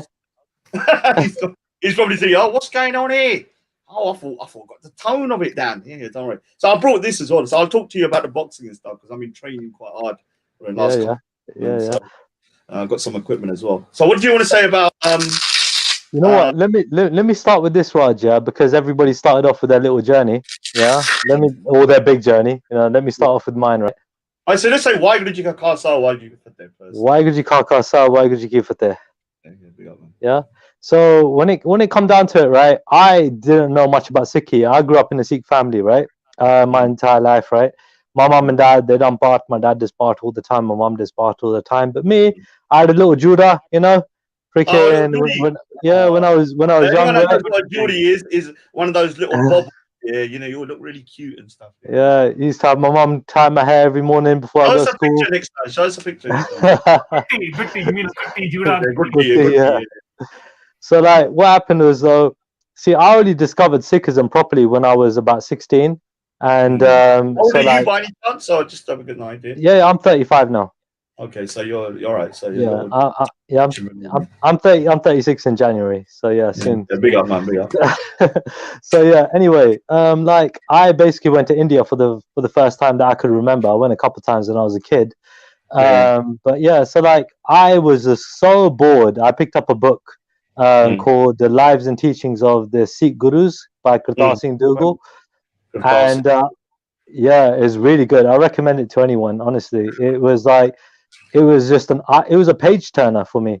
You know, I just couldn't stop reading it, and I was like, wow, I'm from this. Wow, you know, I couldn't believe that I was from this kind of a history. You know, and yeah, you know, before that I was reading about the ancient Egyptians and freaking Christianity and you know like Islam and all sorts of like Hinduism, all sorts of different religions, like you know, the Greek gods and all that stuff, right? So I only kind of discovered. Can I just interrupt you there? I don't think there's anything wrong. Like some people get this kind of, oh, you shouldn't read anything else. Like, I think it's good to broaden your horizon, read a lot of stuff here, even if it doesn't really agree with Sikhi, because like you can still learn things from stuff that you know you might disagree with. So I think that's a good thing that you kind of looked into a lot of things. Yeah, no, I was just interested in history, and I was like, you know, everyone's got their thing in it, and my thing was history. I loved history, so you know, I was always into that. And it was quite a coincidence that the last thing I kind of, you know, sort of like looked into and fell in love with was Sikhi. And so when I looked into it, someone's falling in love with you. Amy, calm down. Triller is a bit of a good-looking chap, ain't he? Calm down. This is a Sikh show, man. Come on, he's my trainer anyway. I'm gonna meet him soon in like hopefully January. Yeah, I help anybody that wants help, bro. You know what I mean? Anybody that wants help, I'm there. You know, anyway, like when it comes down to it, you know, like I discovered this stuff and I was just like, wow, you know, I couldn't believe that I was from that kind of heritage, right? So that's where my journey kind of began around 16. And being in India at the time, you know, I was like, you know, when you go to India for the first time, when you can remember, you're humbled because it's such a, you know, not to be bad, it's a shithole, right? You know, it's so different from the UK, for example, right? And you feel so humbled, you know, when you go there. You feel like, wow, I'm from such a better place, you know, and you feel like, you know, you owe them something, you know, like you almost like you know, you should be trying to help them, you know, in a way. So it's like I kind of felt like, you know what, you know, like I said, I read this book. That was my first thing. After that, I just sort of like kept on going from there. And slowly, you know, things started happening, you know, really slowly, in terms of like, you know, met Jugraj, for example, basics of Sikhi, all that stuff, right? And, you know, it's like I started learning more and more. But the thing is, I want to say that I made a few points like from the great show, by the way, guys. You know, I have to say, man, great. Well done, everybody, man. Geezer, you got to do this once a week at least. Come on. All right, so let me explain what the problem is here. Look, when I have to do these shows here, I have to really control myself to be all pious, and it's very tiring in a way because I like to be active. So in a way, I'm not saying I'm being fake, but I have to get in a particular mindset and thing. And so I can't just do that willy-nilly. And I don't want to disrespect doing a show when I'm angry. Sometimes I'm angry when I'm doing a show, and I know I'm not going to be able to control my temper. So what I do is I just want to do a Sikh show and talk about Sikhism. So I got to kind of sort myself out. But if other people can kind of like host the show, and I can just say, put the link here, and I don't have to necessarily be the kind of like, you know, the person running it. Like Triller, if you want to say, I want to do a show about XYZ today, I can host the show. I'll be on there. I'll chat to you and stuff, but I won't be the focal point. Do you understand? Yeah. Yeah. So other people. No, totally. Yeah. That would be better for me because I feel like there's a lot of pressure on me as a host to behave and be a particular way and to do everything and that kind of. Sorry, Raj. Yeah. Cool. Flex, gone. Yeah. What's up, Flex? No, man. I'm saying I'm sorry to put the pressure on you like that. Oh, I loved it, man. I loved it. Today was a perfect day. I'm encouraging so much more Simran in myself as I am in everyone. That remember. That is the key. Near the pod, near the there. Like just like I was saying in the jump rope, brother. Like as much as that puddy da is funny, you're hilarious, mate. Like I really want to encourage you more. Why? You know, I need to start trying. And let me just say something. Sorry, Triller, but let me say something. All jokes aside, my aim is to be a real shed. yeah, in the next year or so. The 2021 is Raj 10.0, and that is me being able to defend myself. And once I get to that point, I'm going to be a formidable force. So watch this space. Like, bro, like I said, bro, man, you keep it up, man. You're gonna inspire others. You inspire me already to just, you know what I mean? Like, I've had a lazy December. I'm looking to, you know what I mean? Obviously, get back on it as well, you know? So, you know, what you do inspires others as well. So it's not just about you, it's about, you know, other people too, because, you know, other people watch you, and, you know, it's just and one the of thing those is, things.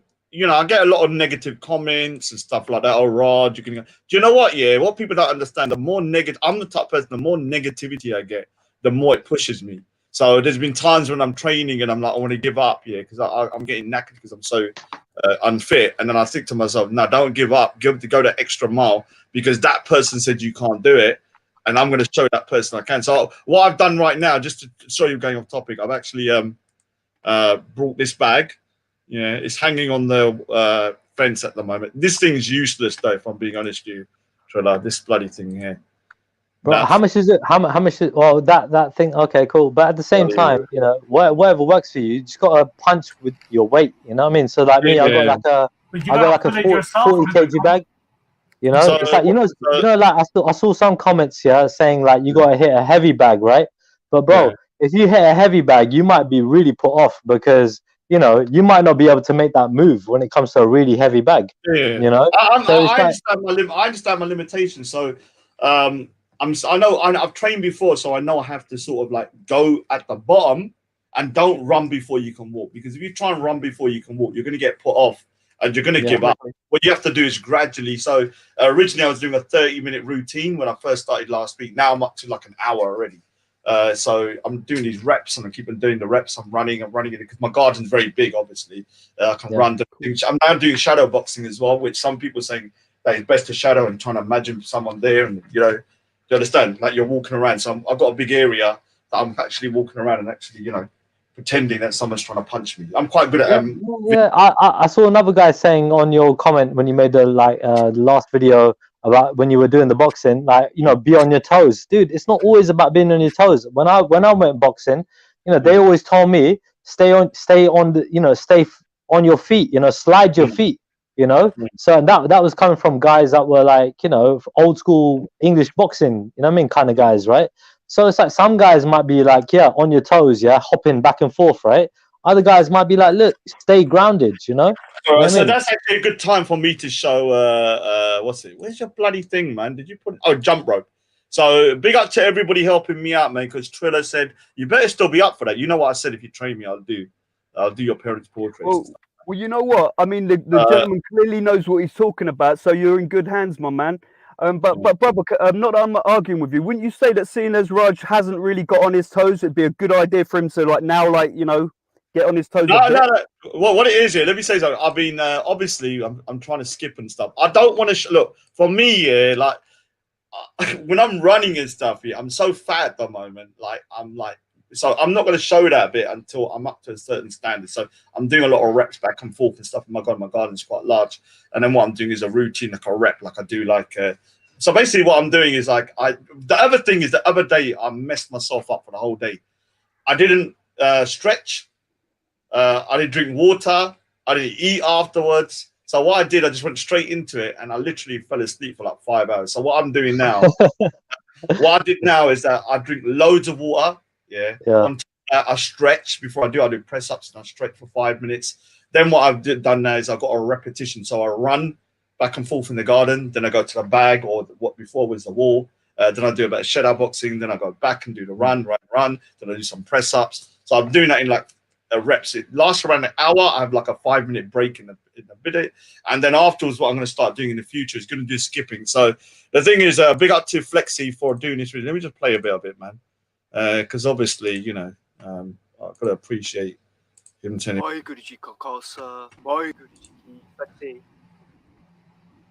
Flexi here for the Rajzilla, dropping a little bit of jump rope knowledge.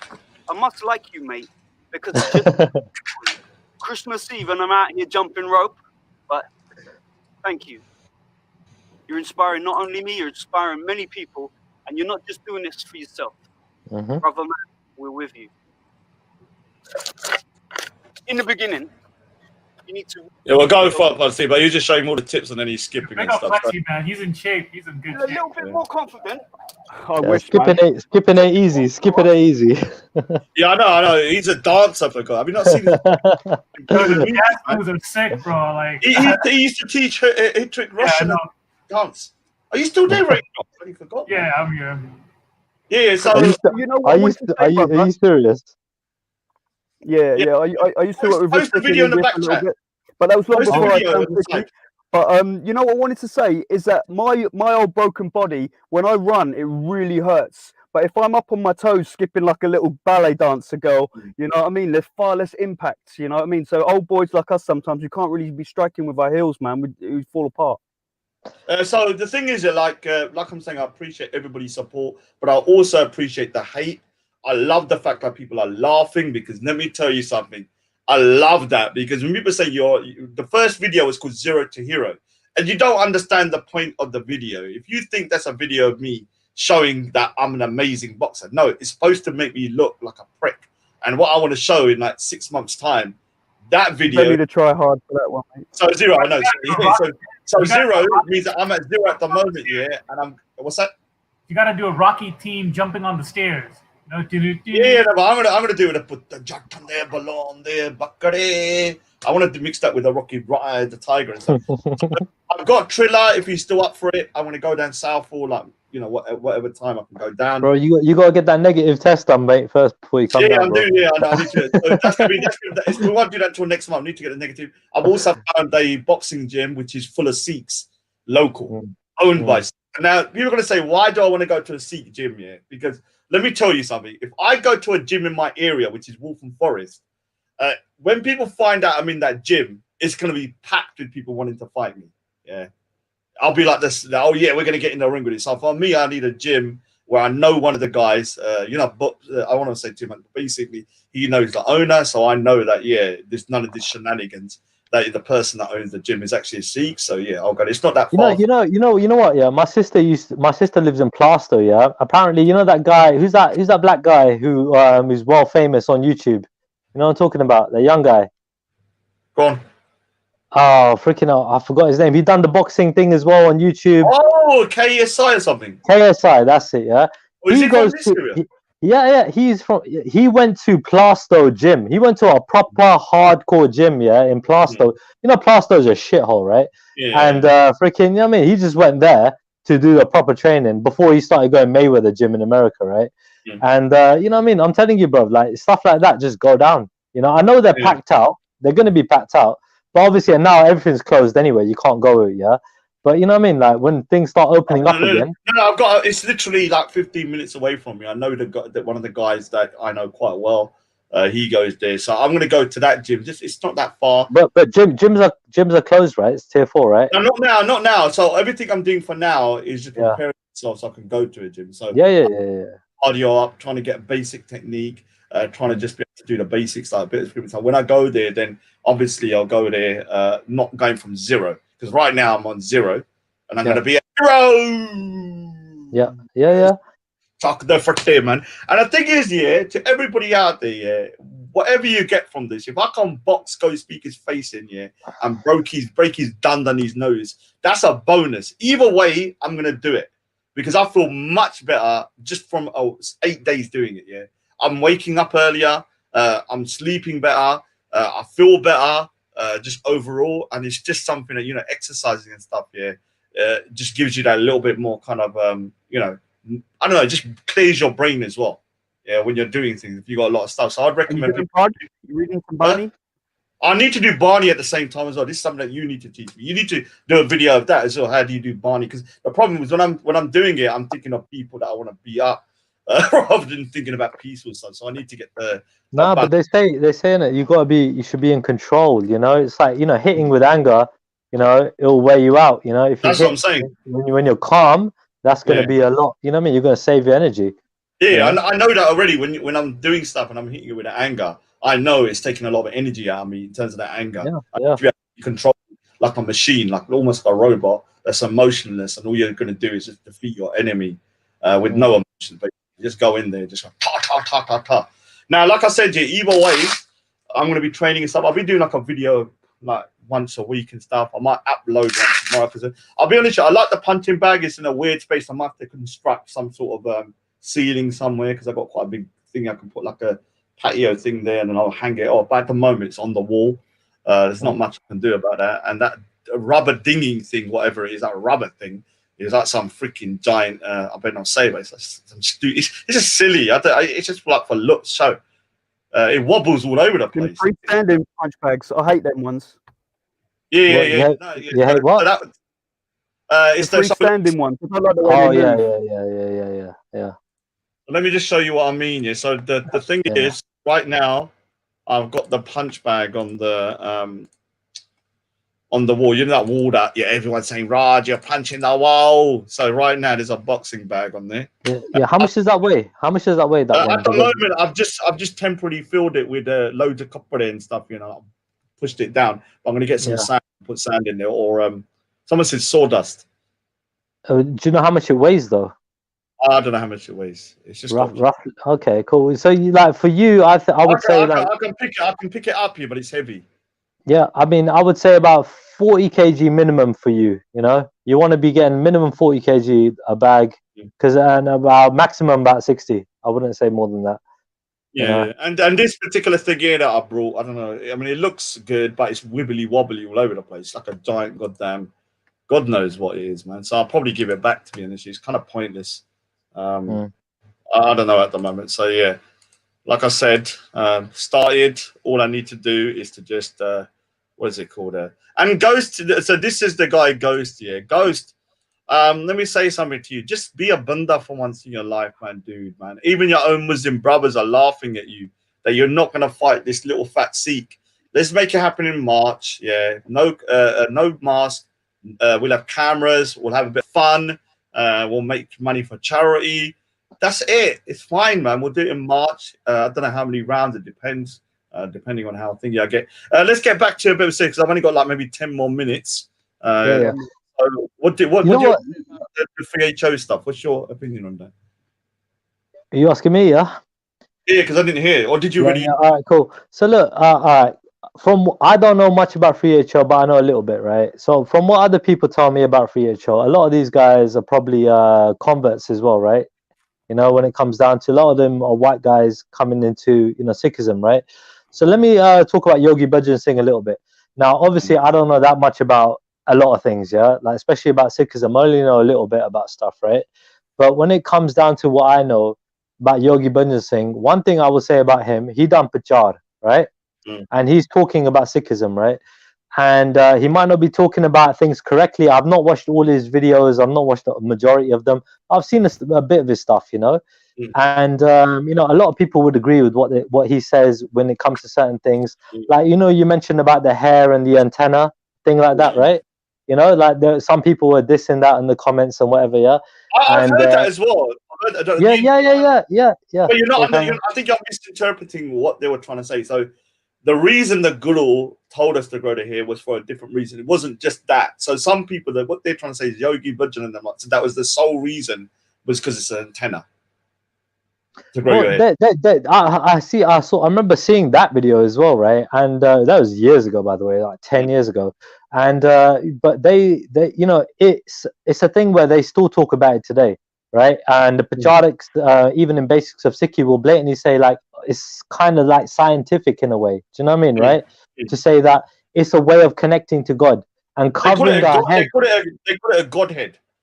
Right? No, because that is our center point, right? That we say like our soul is here, right? You know, this is why we protect our head by covering our head, right? And basically, like, you know, our brain is the most important thing in that regard, right? We think and everything with it, yeah. So when it comes down to it, we protect our head. You know, it's like a helmet when we wear pagdi, right?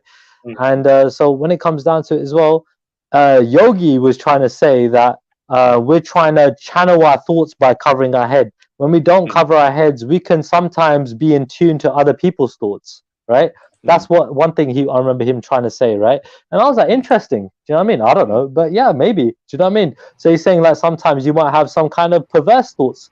That might not be yours initially. That might just be you're picking it up from other people. I don't know. is an interesting thing he brought up, you know. But at the same time, like when it comes to yogi, right? I would say, listen, yeah, this guy was how many years ago? How many years ago, right? He come down and he's doing prachar in English, yeah, which not many people were doing, probably none before him, right? And so this guy's doing prachar in English, right? And he's you know, videoing it and everything else for the world to see. Now I came across his stuff, right? And I remember when I used to talk to Yogi Bhajan. yeah, Yogi Bhajan, right?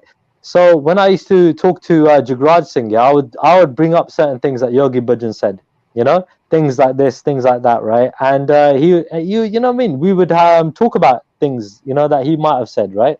But the main thing about Yogi Bhajan Singh was he was doing prachar in English, yeah, which was one of the things, yeah, that I was crying out for years and years ago, years before Jagraj Singh came about, yeah, to the Gurdwara, you know. I was like, listen, we live in England, right? We got freaking, you know, most people don't even speak Punjabi that are from, you know, like my generation, right? And you know, they speak a little bit, but they understand English better. And more importantly, we're trying to help other people understand Sikhi, right? So why not teach it in English, you know? And you know, Jugraj was the best guy for it, you know. Thank God he came down and you know, he done his bit. And end of the day, you know, it's like we got like take something from that. So I don't know everything about Yogi Bhajan Singh. Like that guy said, you know, he, you know, everything else, yeah, about him. He was dissing him more than he was praising him. Yeah, he probably never praised him at all. Yeah, but let me say, like, he done certain things. Like, and there was one guy at the end of it said that at least, you know, he brought a few people into Sikhism. You know what I mean? In that regard, how I look at it nuanced as well. Like, there are people in this world that, you know, are very flawed individuals, and some people say they did not, but even someone that's flawed can still do some good. So I'm not saying that Yogi Bhajan is totally evil and he's this, but he definitely was doing stuff that was against Sikhi. Did he bring people in? No one can disagree with that. People came into Sikhism, but he was teaching the right way. And he looked, but I don't know about how he taught, but he you know, he was still doing prachar. He looked the part, right? He wore the uniform, which is another step, right? In a way, no, he didn't wear the whole uniform. Yeah, I agree. Sorry, I was laughing at this year. I'm sorry to go back, but Ghost here. I don't care if you're the best kabaddi player in the world. I don't care if you can play table tennis. You said I'm the best table tennis player in Manchester. Best table tennis. I'm a legend at table tennis. I don't care. Put your boxing gloves on and meet me in the match. I don't care if you can do rollovers. You can bloody do star jumps for a living. I don't care. Be a bunda, yeah? Get yourself into the ring in 3 months and we'll meet. I will defend my family's honor and you can defend your wife's honor. Let's make it happen. I'm the best sportsman in my area. Let me find out who's in freaking Manchester. Sorry, dude, going on. Yeah, so Trilla, I agree completely with you. That was kind of my point. I'm not like, when I was saying, I'm like, look, at the end of the day, right? What prachar are the regular Punjabis doing? Zero. You see, committee like we're fighting each other in the committees. We're frigging, you know, politics. Ranger, read this. What a we're not, according to Badmash. One minute. Yeah, sorry, I'm going to go a bit negative, but I have to. According to Badmash, I'm not a Sikh. According to Badmash, third Lotton, yeah, little football. Ranger is not a Sikh. Lexi is not a Sikh. Trilla's not a Sikh. We're all Hindus, according to you. You're the only true Sikh in your own eyes. You're like the ISIS of Sikhs. But instead of ISIS going around getting women and doing that, you're out and about drinking all day, getting out of your head, doing the chittas 24/7, and you're literally, your eyeballs are like whirling like freaking one of the slot machines. That's why you wear glasses, and you're freaking more going around like a degenerate. You're on heat like a rabid dog who can't, you know, every time he sees a woman, you can't control yourself. Yeah, don't tell us that we're not Sikhs. And that whether Yogi Bhajan is a Sikh or not, I will decide for myself. We'll discuss it. But you are not the person to make that claim. Because you have literally apostated around 80% of the Sikh community when I meet you. And you're the worst Sikh I've ever met. Yeah, I've never met a Sikh like you. And let me say something to you. The word wog is racist. Remember that. The word wog is racist. It's obviously code for something so that you know, don't come onto my channel. Let me tell you, Badmash, I would never let you on my channel. I'd rather let Bin Laden on my channel. Yeah, I'd rather let freaking goddamn a serial killer like Jeffrey Dahmer on my channel. You're the worst Sikh I've met. You do more damage to Sikhism than I've ever met. So don't tell me you're going to come into my channel like a beg. You're a fuddu. You're lucky I'm on a Sikh show and I'm not going to start saying stuff. And I'm being very, very polite today. But don't you ever come into this chat saying you want to jump onto my channel, man. Yeah, you little fuddu. Shut your mouth. Yeah. I want to say something to him as well. You know what? I forgive you. I hope you have peace in your heart. I don't forgive you. I hope you find I don't forgive you. I don't forgive you. I'm telling you, grip, brother. No, I don't forgive. You'll be all right. You'll be okay, man. I don't forgive. Yeah. Let's not talk about clowns. Yeah. One day I will. Please, Weigel, let me forgive. But until I get my vengeance, let me get my vengeance first. Look, once you're a turd, you're always a turd, man. The nature of a turd doesn't change. So look, you know when you know, yeah. You can put sparkles on it, though, right? Do you know when you know this Bunda is the enemy of Sikhs? Yeah, when this guy who was saying, Ghost TV, that his friends, his Sikh mates, see him as a guru, that he put Guru Gobind Singh Ji's picture up, saying that it was a groomer, and this is the guy that said let Badmash on. This is their token Sikh. Oh, here we got our little Sikh. He's a drunk. He's a fuddu. He walks around with freaking. He walks around, goddamn whiskey bottles in his bag at Speaker's Corner, having cans of like a lager, walking around talking about Sikhi and stuff. They love him because he's a typical Fuddu Singh, yeah, who walks around out of his head, yeah, like, you know, drunk all day. And that's why I love this guy, yeah. Well, I've never let you on it. Sorry about the negativity, Trilla. No, I'm glad you exposed him, bro. Because before, I remember he tried to expose you, and then you exposed him, and then like, you know what I mean? I'm glad you done it, bro. You know what I mean? Yeah, I didn't want to have to, yeah. But when I know a man, yeah, is so fake, he goes to the front of the camera. Oh, I'm just a bad Sikh. Then we go outside, yeah, he's got a bag, yeah. So imagine, yeah, he knows I haven't drank for 8 years. Yeah. I told him a story. I had a drink problem. I didn't drink for 8 years. First thing he does, he has a bag, yeah, full of whiskey. Oh, Pila Singh. And he had I said Pila, he don't call me Singh because he thinks I'm a Hindu. He had freaking, you know how much of an Emily is? He had glass glasses. Yeah? Not even plastic glass, a real glass. Poured it. And he had a mask, you know, this is what even during Corona time. He had a mask on, one of those balaclavas here where you can only see your eyes, and he was hiding in the bushes. You think I'm joking? I wish to God I recorded this. He was scaring people from the bushes. He's like some rapist or something. Oh, childish. Ugly he is. This is why Speaker's Corner, they love this guy, they hate me, because when I'm walking around, I'm sober as anything, yeah.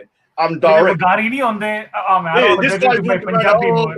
if I go to my Punjabi mode, I just rip burned, man. Like I want to really cut off the he's just a fuddu who is the epitome of what's wrong with some Sikhs, which is that he talks a lot, yeah, when he's outside, but he. No, but let me do my spiel. I'm gonna do it in Punjabi, okay, because it comes out good. और ਜਿਹੜੇ ਵਗਾਰੀਆਂ ਨਹੀਂ ਆਉਂਦੇ again ਉਹਨਾਂ ਨੂੰ ਉੱਠਣਾ ਬੈਠਣਾ ਨਹੀਂ ਆਂਦਾ ਪੰਜਾਬੀ ਬੋਲਣੀ ਨਹੀਂ ਆਂਦੀ ਐਵੇਂ ਉੱਥੇ ਪਹੁੰਚ ਗਏ अपना बॉटल लगी हुई है थिल्ले विच ਉਹਨੂੰ ਪਤਾ ਨਹੀਂ ਅੱਗੇ ਕੀ ਹੈ ਪਿੱਛੇ ਕੀ ਹੈ ਇਹਦੇ ਵਰਗਨ ਕਾਰਟੂਨ में बहुत देखे again. Okay, I'm going to go back to English. I just needed to let it out. I'm sorry. But look, I agree with Trilla. Like, at the end of the day, like, I don't know, with Yogi Bhajan, right? I appreciate that they did Sikh Prachar when none of us were doing it. We were sitting on our ass, you know, in the committees and having little politics and, you know, fighting and doing, you know, tu meme. And we weren't doing outreach. We were not concerned. So at least with the Yogi Bhajan group and the 3HO, do they do everything by the book? And do we consider that orthodox? No. But I'm not going to crap all over them and say that, oh, you know, they're not Sikhs and they're, you know, that they're not, you know, like trying to be sincere followers. Because I honestly believe that people who are in that movement, not all of them are bad people. Sure, you might have a couple of bad potatoes. And I think they do a damage because I was reading Wikipedia. They had some like sex scandals and stuff. And like, but that's, to me, I'm not going to label the whole thing bad or the whole thing has like... Look, you have to separate. Look, when it comes to Yogi Bhajan, there's no doubt he laid the foundations for people becoming Sikh in America. But it doesn't make him a saint. It's the same way I look at him as like, what's it called? Mahatma Gandhi. Mahatma Gandhi freed India. There's no doubt about that. Without his import and stuff. But he was a paedophile and a racist. You can still say he freed India and still call him a paedophile and a racist. Now, let me just say something to you. When you start talking about my daddy, look at your mucha fuddu. Look at your daddy fuddu. Who trims their mucha and has a long beard like that? Who? You know who. Go back to your wife who's a Muslim, yeah, and tuck her in bed or something, man. Look after your wife, for God's sake. That's why she divorced you, little fuddu. But Raj, let me just say as well, yeah. Like, I'm getting negative here, but let me just say go on. These guys are talking about, like, you know, what is a Sikh, right? Okay, now there's two things that, in my opinion, yeah, there are other things that make a Sikh a proper Sikh and everything else, right? But two things that just make you a Sikh, yeah, not like a proper Singh, you get me, right? But as being a Sikh, you only need to believe, you know what I mean, that you are a Sikh, right? And you need to believe that the gurus, you know, the 10 living gurus were, you know, your gurus, and, you know, the Guru Granth Sahib is your living guru, right? Yeah, if you believe those things, right, then you are a Sikh. You know what I mean, right? Let me say something here. Yeah, that's my criteria. I'm sick and tired of these so-called Sikhs with long beards like this fuddu here, who's going around saying everyone else is not Sikh. Let me tell you something here. Some of the best Sikhs I've met, yeah, real Sikhs with a heart of a lion, yeah, and they love their faith, have been monne. Guys that don't wear bugger. I'm telling you, they're on their own journey, yeah. And I'm telling you, they put some of these guys to shame. It's embarrassing the amount of times I've been out and some of these Monday, you know, guys with, like, you know, don't have their hair, freaking the knowledge they got and stuff like that. They still Sikh. But this guy, look at yourself. You're talking about my George Michael Daddy. There's no point growing your beard that long and you cut your moustache. It's pointless. You might as well cut the whole thing. Yeah, I don't know about that, Raj. I mean, the thing is, yeah, when it comes down to it, right, the uniform is there for, it's a mechanic, you know. This is another thing I learned from Jagraj Singh, yeah. It helps you, you know, to basically, you know what I mean, be a certain way. You could say to be more humble in a way as well. No, let me just interrupt you because you're getting the wrong end of the stick. I'm talking about these Sikhs with a bad heart who only wear it as a kind of virtual signaling that I'm a good guy. So when they go into the Gurdwara, they're going, oh, and then I see them out. When I used to club a lot and used to go out a lot when I was younger, and I see the same bande that will be at the thing, you're telling other people off in there doing the same thing. Do you understand the hypocrisy? And this normally happens from people that, you know, are holier than now, and in reality their hearts are dark. Yeah. And the thing is, with certain people like yourself, like Flexi, myself, and Ranger, what you see is what you get. Yeah. We may not be the most kind of like that. We're not a picture perfect picture of what a Sikh is, yeah, but we believe in Sikhs and we're still Sikhs. He has apostated so many Sikhs, yeah, from Speaker's Corner. This person's not a Sikh, that person's not. It's not his business. It's not his business. It's not really my business to say he's not a Sikh. I will say he's a goddamn tiny little 4-foot midget gnome that's freaking randy 24/7. That's why he does a lot of chitta. That's what I was saying. Is he a Sikh? That's not for me to say, man. If he believes in the gurus, yeah, all the 10 gurus, and he believes in the Sri Guru Granth Sahib, and he believes that Waheguru is God, then I'm not the person to say that. But he thinks he's like the ISIS of Sikhs. You are not Sikh. And this is the problem I have with him, Trilla. This is the thing. You don't understand. Yeah, you could just say he's a very flawed Sikh. You know what I mean? You know what I mean? I know what I am.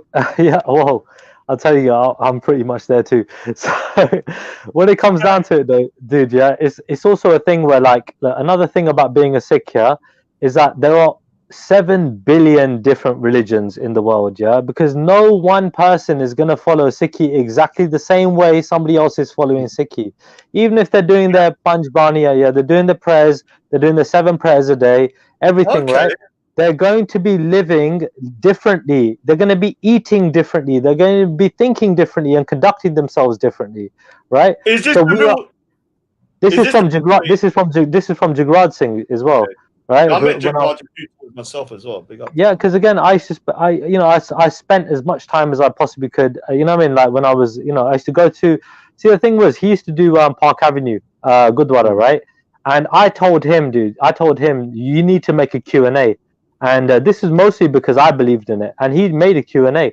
So he got a slot and he done a Q&A because I believed it was fundamentally important that we had questions and answers, right? If it were, maybe it was just for me, I don't know. But I felt it was really important for everybody. and because I asked him to do it and he did it, I felt obligated to go down as much as I possibly could to endorse it, you know, to promote it. And even when he done his kata every day, every Sunday, sorry, yeah, 6 o'clock to 7 o'clock in the Park Avenue Gurdwara, I made it, you know, an obligation to myself to go down, because I'd be a hypocrite for wanting something and not endorsing it, you know, by turning up. Do you know what I mean? And by me turning up, other people would turn up too. Do you know what I mean? So you know how my nephew was a munna as well. His father is like a proper drunk. He turned out to be Amrit Sak now. And now the way it happened by Jagrat Singh as well. Started listening to his kata on the thingies, and then he started going Gurdwara, and all of that kind of stuff. Now he's a full on Amrit Sak. Like I never expected that, because only when he was like 25 now, just 5 years ago, he had a haircut and stuff. Can I say something? I'm not gonna let the Lochin onto my show yet as of today. But if you can start, look, my biggest problem with you, the Lochin, I don't care what you do outside. I don't care if you're going around dressed as a gimp. I don't care if you're on the streets doing rollovers and getting paid for it. I don't care. The point is with you, you start interfering in my life, saying, oh, you're doing this. Stay out of my life, Don't tell me I'm not a Sikh, because the one thing you're going to get my back on, Raj is not a Sikh. Now, if you're saying your ego is your biggest downfall, you're right. So is it mine. But let me tell you something. I'm not going to just let you on willy-nilly. You need to prove yourself that you're not going around the chat. You're not Sikh. You're not Sikh. How many people has he told they're not Sikhs, and he's walking around like a freaking, he's out of his head on freaking, like he's like Scarface or something. Down at freaking London. You prove it, I might let you on one day. Luckily for you, you've never mentioned my family.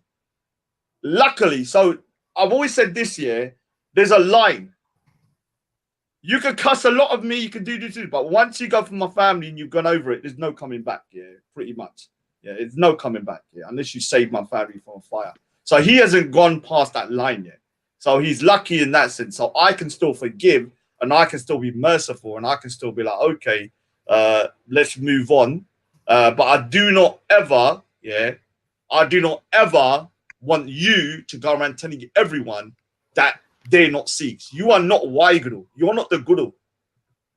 And you act like he's not even close to being like Jagraj Singh Ji, and Jagraj wouldn't say that to anyone. Jagraj wouldn't call you, wouldn't say you're not a Sikh. Yeah, but do you know how many times I met him quite a few times because I used to exhibit and stuff. Like, he never ever said to me, oh, Raj, you shouldn't be doing this, you're doing this. He's not judgmental at all. In fact, the thing is, I'm going to be honest with you, some of these Pratar guys that do the kata and stuff, I don't want to, let's just say their name. What's that other big group that's been in trouble now? What's the name of it?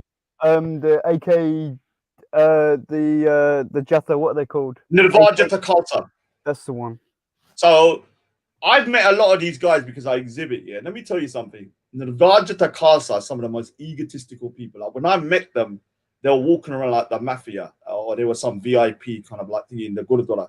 One thing about Bhai Jagraj Singh, I met him. He was exactly like he was on the camera. Then I met him again in an exhibition. He was exactly the same. Then I met him in a Langar hall where he was sitting with his wife and kids. And he was totally the same as well. No ego, nothing. Just sitting around doing his stuff. I wouldn't say he's got no ego, but I'm not saying, when I'm talking about ego, we all got ego, bro. So let me not say no ego. What I'm saying is ego where he walks around thinking he's better than you because I know what you mean. Yeah. That kind of ego, like I do. I'm better than everyone because I'm Raj Speaker's Corner. I'm a great artist, and now I'm going to be the #1 boxer in the world. Obviously, So that's what I mean about him. He was just somebody that was a very humble guy, and you would never know. He tried to be a humble guy. He was a hothead. You know what I mean? He get angry. He was ready for a fight. This guy. You know what I mean? Like, end of the day, people tried it with him. Do you know what I mean? He was up for it. He was a normal lad. He was from my part of the woods. So end of the day, but that's good. Yeah, he was in the army. The Sikh should never be just a saint by itself like that. They need to be able to switch it. He magically got off their roster. You know that. I don't know how he magically got off their roster. This is what I found out as well. So when you're in the army, right? You got to do. You're on contract basically, right? Mm-hmm. And basically, he wanted out. And he got out. you know, magically, you could say his name was all of a sudden not on the roster. I don't know how to explain it apart from just that, you know. Wow. And yeah, I know it's kind of crazy. And this is, you know, from people I've talked to. And the thing is, like, you know, he's talked to me about certain things, about, you know, certain miracles and things like that. You know, when they're doing part all day, and you know, like certain things have just sort of like happened, you know, like where the walls have just teared up, you know, the walls were just pouring water, you know, things like that. I just feel like I wasn't there to witness any of that, but obviously I feel like, you know what, why am I gonna think that this guy's a liar, you know? I mean, sharing these kind of things, you know, and for me to want to share it with you guys is because I feel like it's important to show the world, like, bro, you know, there is no limit to Waiguru's power, bro. You know what I mean? The power of Simran, you know, and what could happen. Do you know what I mean? So when people were talking about Baba Deep Singh Ji, right, and his head getting chopped off, dude, you only have to look at Shaolin monks and whatever else, you know what I mean? And you know, I spoke about that earlier. Cause I have a different view of the story, and some people said, "Oh, you're not Sikh." So when I did the drawing, obviously, let me promote my artwork at the same time. Obviously, why not? So when I did the drawing, I took it at a stance that okay, I've actually seen videos. I don't want to say how, with people having their neck severed, literally almost all the way across, and they're holding it, and somehow they're still alive. Obviously I can't show it, but I've seen at least 3 videos with that happening. Someone's been hacked in the neck. And then the other thing you guys talked about Banda Singh Bahadur, right? You know, you guys said that he wasn't a guru, right? But one thing you guys have got to remember is, right, that Guru Gobind Singh Ji, went to go and see him, and he gave him his power, you know, in a sense, you know, that power that he had been given was to, you know, destroy the enemies of Sikhi, you know, take revenge, you know, in a sense, you know, against all the tyrants out there. But that's different. For if the Guru is giving him the kind of like the power to see, it's almost like the Guru's power. So you know you know what they had, you know. Yeah, but it doesn't mean he becomes the Guru. It just means that he's giving him the powers to seek justice. He's not the Guru, right? Just because he's seek justice. So yeah. When I did the Baba Deep Singh one, a lot of people were saying to me, "Oh, you should do it, that he's holding his head." But to me, you know, I personally believe, you know, it was probably that his head was almost severed, and he was like holding onto it. So that's how I did the drawing. And that doesn't take me out of Sikhism. Yeah, you know, and then there's another thing about Baba Deep Singh. They said about Baba Deep Singh that he became very proud. This is something I heard when I was young. When he became very proud, he thought that he was just unstoppable, unbeatable kind of thing, right? He lost his power, you know, and then he got captured, and then he got caught. I don't know if you guys heard that. About Banda Singh Bahadur. Yeah. Banda Singh Bahadur has got a bit of a controversial kind of thing. Totally. This Dogara wants to jump on for 2 minutes here, and he's crying in the chat because obviously we're doing a religious program, so you know, I'll get him on for 2 minutes though. That's it, because I don't want the end of the show to turn into some messy show here. So. What I'll do is, has anyone got to say something before we go? And I'm going to do this more regularly. Yeah, so I want you to talk about the Kesh. Sorry, Flexi. I just want to talk about the Kesh. So the Kesh, Guru Gobind Singh Ji Maharaj, he said we wants you to come back like we don't cut our hair. Now there's a reason for that. There's a spiritual and then there's a material reason for that as well. So the spiritual reason is when we talk about the Kesh. And the Yogi Bhajan, he was right when he explained it. He was right that what happens is that we have hair, and that energy, the chakra energy, is focused on outwards. So if you look at Buddhist monks, right, they shave their head because they're focusing their energy inwards, inside the mind, inside the body. While our energy as Sikhs is supposed to be focused outwards for justice. So it is a right explanation. The material explanation is that during war, when we used to have long kesh, it used to protect the head from fatal blows of the sword. So if you went to the China, the Qing dynasty, you used to see, even the old Chinese martial arts movies, you used to see they used to have very long ponytails. They used to have long ponytails. And do they top knots? And they used to have a top knot too. The reason they used to have the long ponytail was that it used to prevent the blow from the back, the sword. But they used to prevent the blow from the back from cutting or severing the head.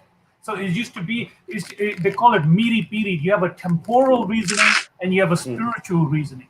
So so as a Sikh, we don't just become a completely spiritual. We have a temporal or material understanding as well. So it's a very scientific process. And when we speak about tantra, so yoga, tantra, these things are not alien to Sikhi. It's only that we don't really teach these practices to the lay Sikh. These practices are reserved for people in the martial arts of the Sikhi. So people who are the Nihangs. They practice yoga and they practice the tantra. They practice these things. Now, it doesn't take them out of the fold of Sikhi. Now, it's just that we don't encourage the average Joe to start doing tantra, because tantra is a very, very esoteric practice. Okay, it's a very hierarchy practice. Okay, Trilla, I think maybe got this. I think he's going to kick that. What I'm going to do, I need to wrap the show up. Big up to big up Flexi. Let Flexi speak after you. Sorry, let me just going on. I just wanted to say, like, thank you to everyone who came on.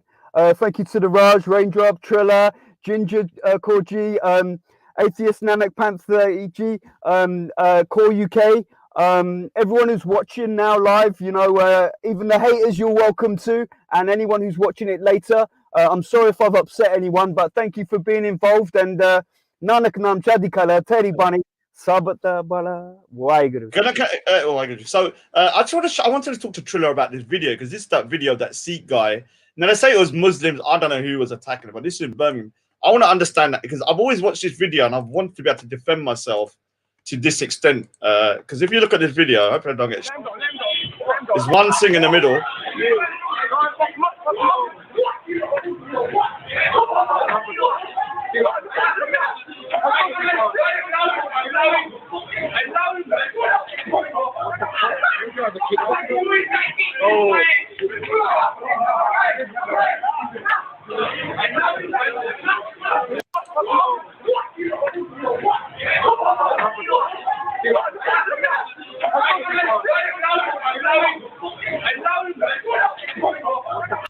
Yeah, I was always like, I watched this video quite a lot of times here, and I was like, how did that sing? Yeah, kind of Trilla's on it.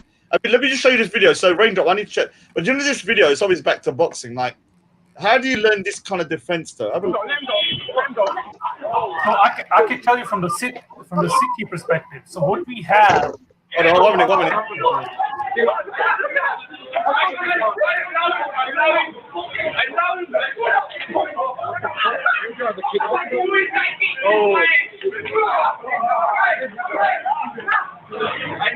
So there's like 4 or 5 guys here pummeling him, yeah, and he's still standing. I want to know that too. Like, how did he?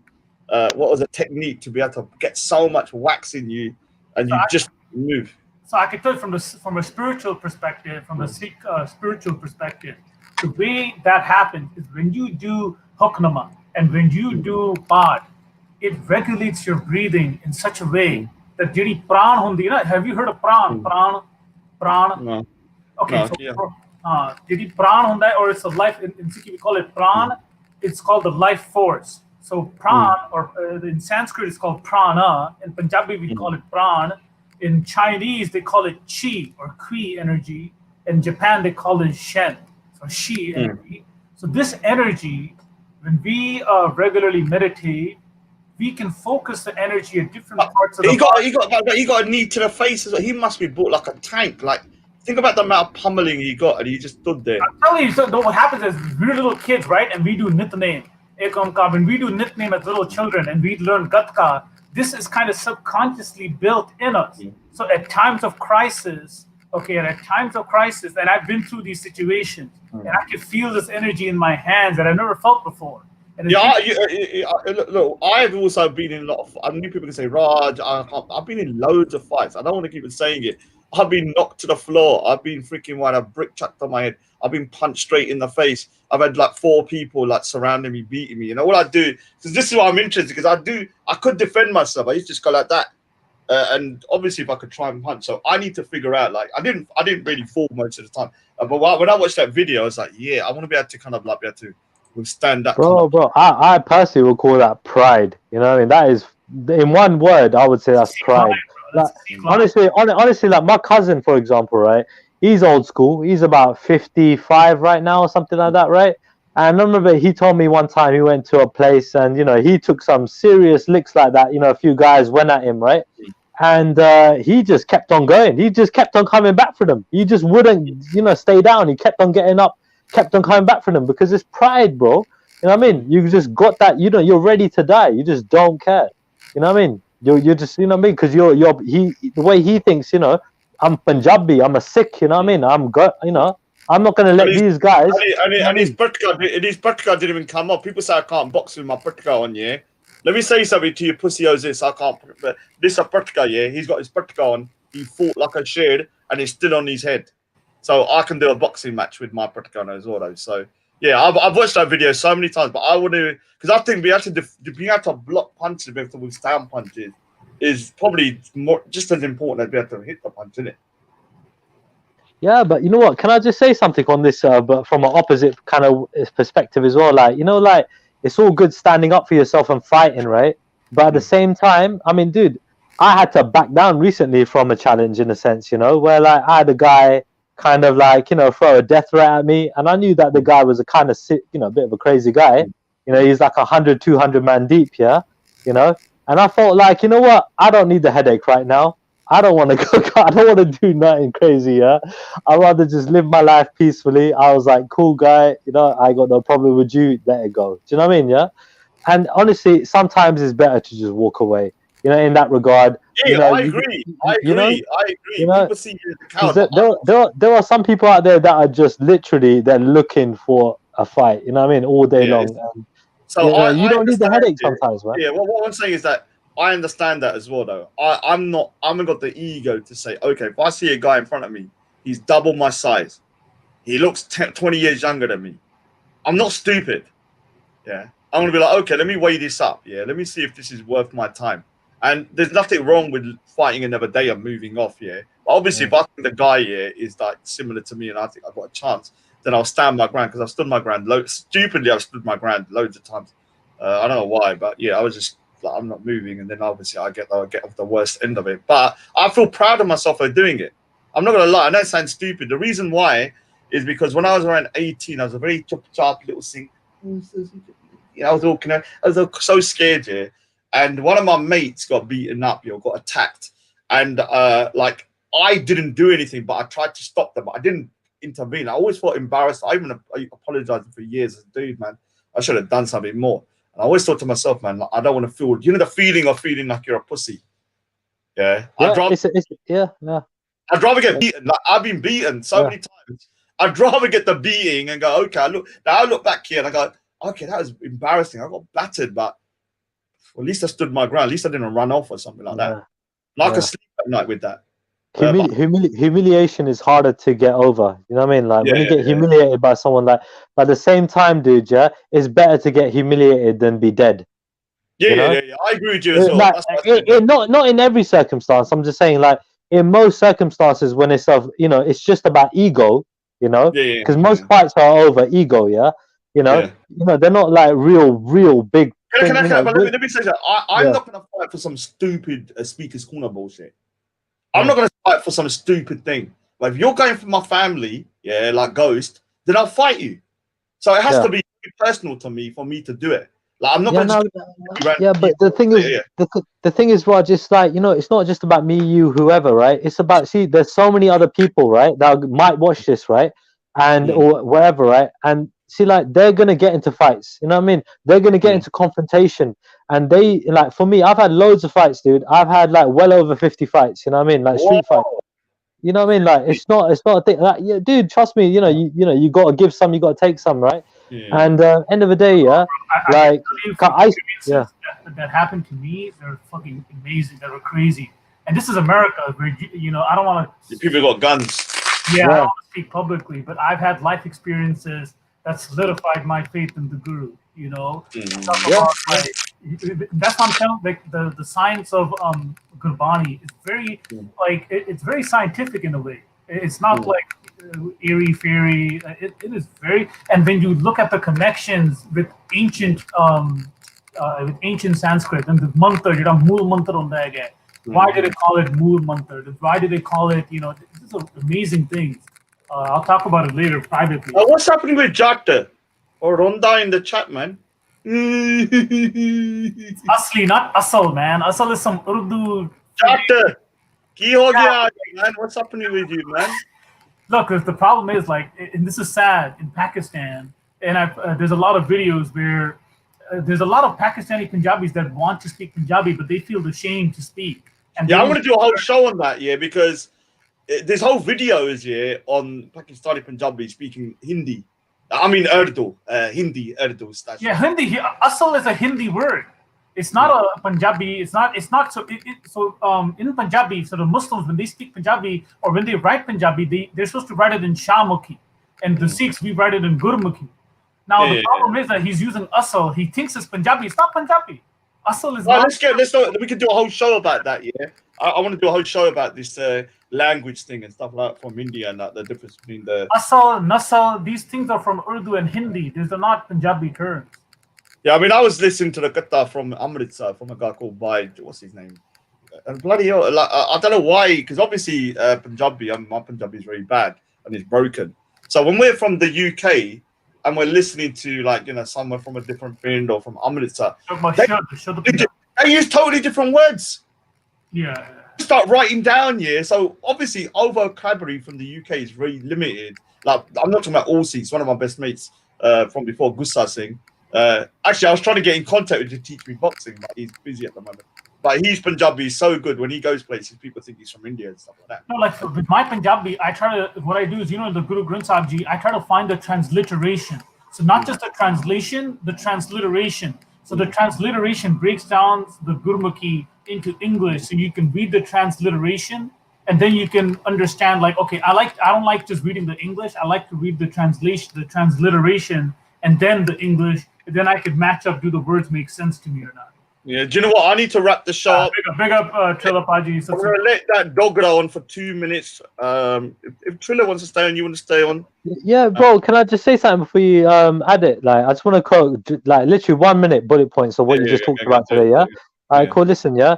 What you call it? All right, cool. So look, you guys talking about Sikhi and stuff like that, yeah. Here's a couple of things that I didn't like about, in general that I think needs improving, right? So, you got the part going on in Harmandir Sahib, yeah, Golden Temple, right? I mean, dude, they make millions and millions of pounds, right? But a lot of people, yeah, disagree with the SSG, what they call them again? Yeah, the guys in charge, SSGS, whatever, yeah, right? A lot of people disagree with them, yeah. So they, that stuff needs to get looked into, right? There's a little thing that that goes. There's 2 ways to go into to do your Matha Dek in Harmandir Sahib, right? There's a 1 lane for everybody, and there's a handicap lane, right? And they got a bit of like they pay people, they pay the guards, yeah, to let them in to go to a fast track lane, So it's not a handicap lane anymore; it's a fast track lane, right? So that needs to stop, you know what I mean, right? And so like stuff like that, bro, yeah, needs to get addressed with Harmandir Sahib, right? So when it comes to like the Sikhi stuff, bro, yeah, I say to people, bro, listen, yeah, if the center of Sikhi is gonna be in Harmandir Sahib, bro, yeah, that has to be the least corrupt place of all. You know what I mean? Yeah, from the servants to the guards to everybody, you know what I mean, to the people in charge. They're people, aren't they? So all of these people are human beings that are going to be at fault. Do you know what? This is a bigger conversation. Dogra's on the chat. Cool, go for it. You can stay on keep going. Oh, hey, Raj, keep going. Have you calmed down today? What do you mean calm down, man? I'm always calm. Oh my God, did you not hear yourself yesterday? You were talking the most amount of... Look what bro, listen, when you got... No, I don't want to go negative. I don't want to go negative. This is why did you go back then? I'm just saying to you, yeah, bro, talk about today and tomorrow. Let me just say something here. I'm going to keep it very simple with you. Anyone that does the you-know-what is not coming on my panel no more. Bro, whoever does that, good luck to them, innit, bro? I'm talking about something else. Yeah, I'm just telling you, yeah, that yesterday you was acting like odds like a year ago. You two, yeah, are like freaking twins. Bro, allow all of that, man. Allow all of that talk. Let me just say something. That's him. I'm saying both of you have a bad habit of, I'm not going to say what you do, But when you do it, you jump online and then No. Raj, listen. I'm the same person. I know exactly what happened. I'm the same person. When I said about that Veli, that pussy Veli, I'm saying the same shit. Don't swear. We're on a Sikh Then kind of thing. why are you making me then? I'm telling Stop you, then. let's forget about it. We'll talk about it afterwards. Yeah. I'm the same person, bro. Don't get ever twisted. 24/7. I'm still the same person. You on for a minute. We're gonna let you on for a minute, and then because this is more of a Sikh show, yeah. So we're trying to be religious and stuff. You know, So what's that got to do? Doesn't mean I can't have an input. God. No, because I'm said to you before that I don't want negativity on this channel, like when we're doing these shows. Well, they don't negativity. You don't let me talk, man. Well, go on. Because you're gonna say something that's gonna trigger me and annoy me. No, I'm not. I want to talk about the fight, the promotion, man. What's going on? Where is Ghost? Triller is my. What the fuck is Ghost? So basically, Triller is gonna once I get my COVID test done and it's a little bit less thingy. I'm gonna go down to South and hopefully Triller can kind of like teach me a few moves. Well, I told you, I gave you the basic tips here. Listen, you have to promote a fight. Look, every fight has a different style. Yeah, either are you a Mayweather or you're a Mike Tyson. You gotta have a stance, and you gotta know what you are. Are you going in to knock him out, or are you going to school him, or are you gonna take the piss out of him in a ring? What are you gonna do? You need to have who do you like? Who's your fighting style? I even showed you, bruv. Like when I saw you, I showed you my jab, innit? Yes. And your glasses steamed. And your glasses steamed up. Why did your glasses steam up though? Why did your glasses steam up? Because I had my mask on you, nut job. So when you're breathing, so I jabbed you. Next minute, your glasses are steamed. I thought, what the fuck happened there? Well, we'll do it that way around next time, man. But so have a look. So I got this boxing bag. I need to fill it with sand though, yeah. So anyone got sand for free, they want to think it's I need to listen. Take my I told you before, yeah. What you gotta do is get where's your skipping rope? It's in the garden, isn't it? Oh, you've got a skipping rope. But don't just rely on your skipping rope. Put your hood on, go around the block, yeah, jog, have your headphones in, play the Rocky tune, and bruv, do your laps. Yeah, no, I'm doing the laps as well. I don't think I'm just boxing. Make sure you got the Rocky tune, yeah. Make sure you got the Rocky tune. Dude, let me just say something. I'm at the moment because I'm going to start jogging on the road in a bit, but I'm doing loads of laps back and forth. I've got the big garden in it. Yeah. So do skipping, but let me tell you one thing about boxing. Yeah, you have to. But listen, don't ever forget. Yeah, you have to do squats. Your legs is your base. That's your foundation. Calm down. One step at a time. I don't want to kill myself. I'm going to get telling you basic things, but there's not a lot to learn. You know what, yeah, Trilla, I got a mate called Gussa saying, yeah, he's just 5'5", little beast of a machine, man. I swear to you. Unfortunately, he moved out of the area because I would have gone to his house instead of yours. You told me your brother-in-law is like a serious guy. Why don't you just learn from him, you know? Because me and them are mortal enemies. Oh, okay, fair enough. Raj, I'm a boxer, bro. I'm a regional, bro. I could have made it, bro. I've still got my issues with him for like 20 years, man. Like, I ain't gonna say why I fucked up, but I could have been there, man. Stop swearing! Hey, bro, what's wrong with you? There's adults here. No. Right now, I want the show to be a contained show that I can show people and say, look, this is a nice show. Raj, don't be extra, man. Swearing in it. No, I am being extra. I'm like a religious zealot at the moment. Have you seen Rocky 1 first? Wait. Have you started the movie Rocky 1 yet? I hope you're on Rocky 2 by now. I've watched all of them. What's up? What's Rocky got to do with boxing? Rocky's the motivation. Rocky's a motivation, bro. When it goes, this guy, go on. Motivation, yeah, a motivation. Do you know what? The Rocky film, Rocky 4, yeah, with Dolph Lundgren is very fitting because Ghost. 1 minute, let me finish. Ghost said he's a jack, yeah. I'm not a jack. So he's going to go in with a jack card, yeah, the same way that Dolph Lundgren went in as the Russian guy. And I'm not a judge. 1 minute, at the end of it, everyone was singing for a Sylvester Stallone. So all my Jack brothers, yeah, whether they're Pakistani, whether they're Sikh, whether they're Hindu, all going to be singing me. And go, Raja. Wait. Raj, clear one thing up, yeah. 1 minute. You don't have to be a Jat to be Punjabi. I'm Punjabi. I'm Lahori Punjabi. I'm not a Jat. I'm a Dogar. I'm a Dogar, but I think a lot of people think Jat Punjabi. Jat equals Punjabi, bro. I'm just saying he says he's a Jat. Oh, okay. I still don't know where he's from. Where's he from? He's from some freaking village here where everyone's like probably I don't know. Nah, leave all that, Raj. Don't bring no faves. Everyone cuss each other's families. There's no more cussing in it. Leave it for the ring now. So leave it for the ring.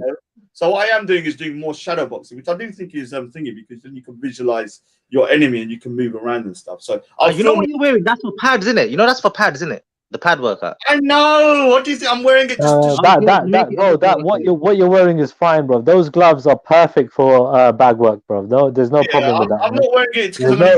There's nothing wrong with that, bro. I use those kind you of got your gloves. contact lenses. I use even smaller ones than that.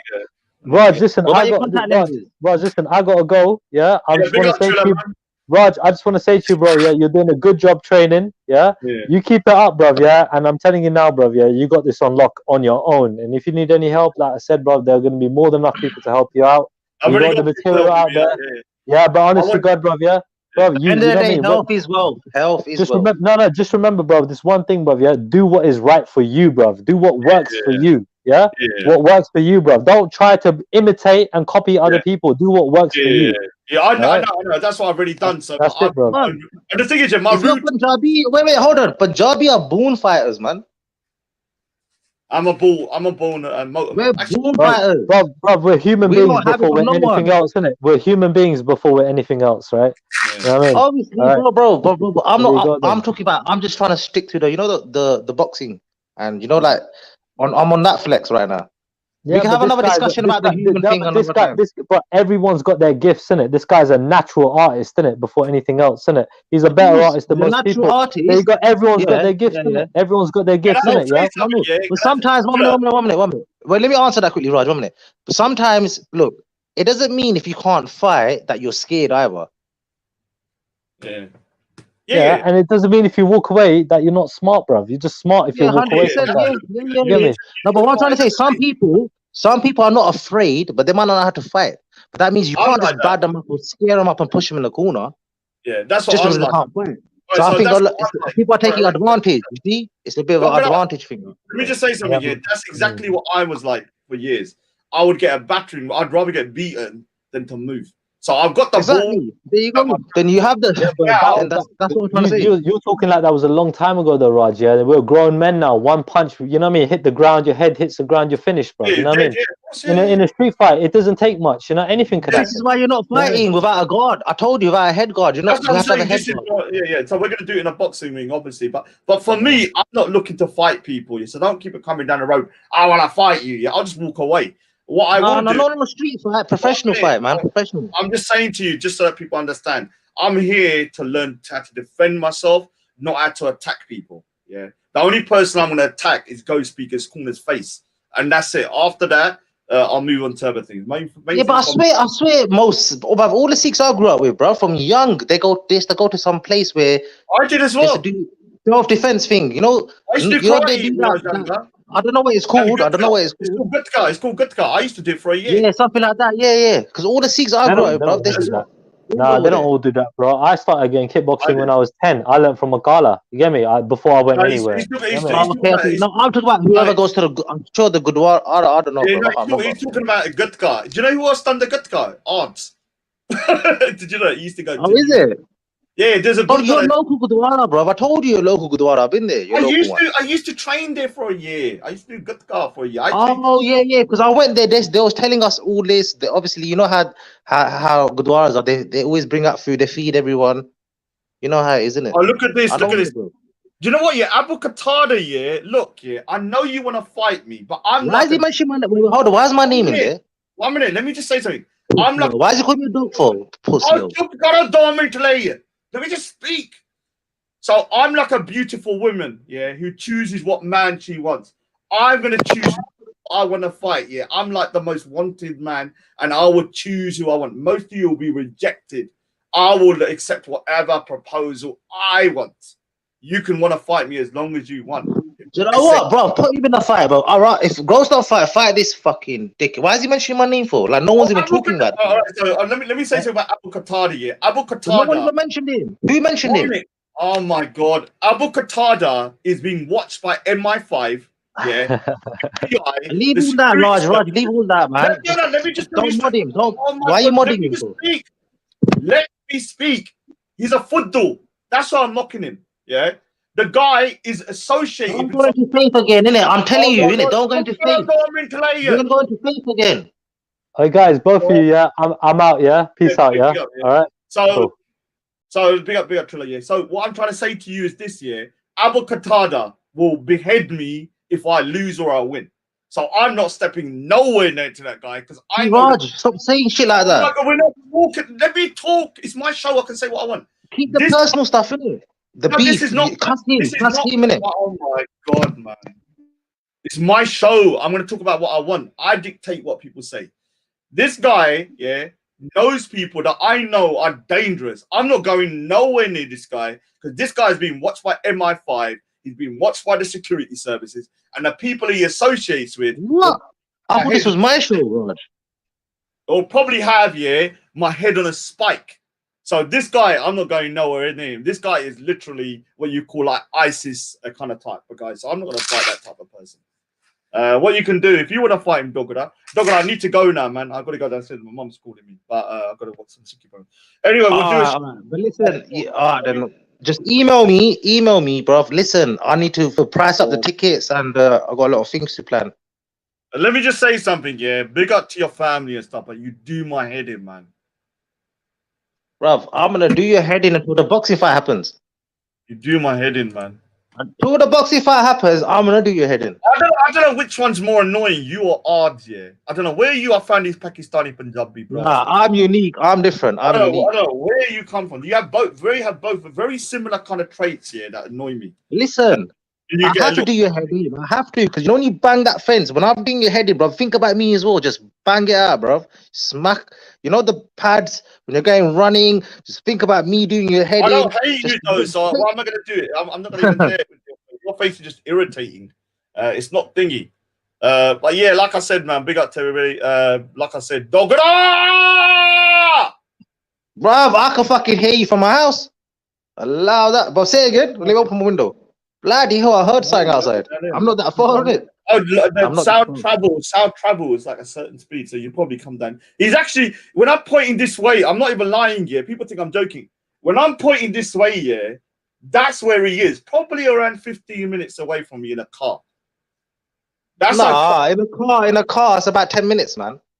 Yeah, I mean, that's what's scary about it. I have nightmares about it. I'm like seeing, oh, dog, no, he's too close to my, oh, God.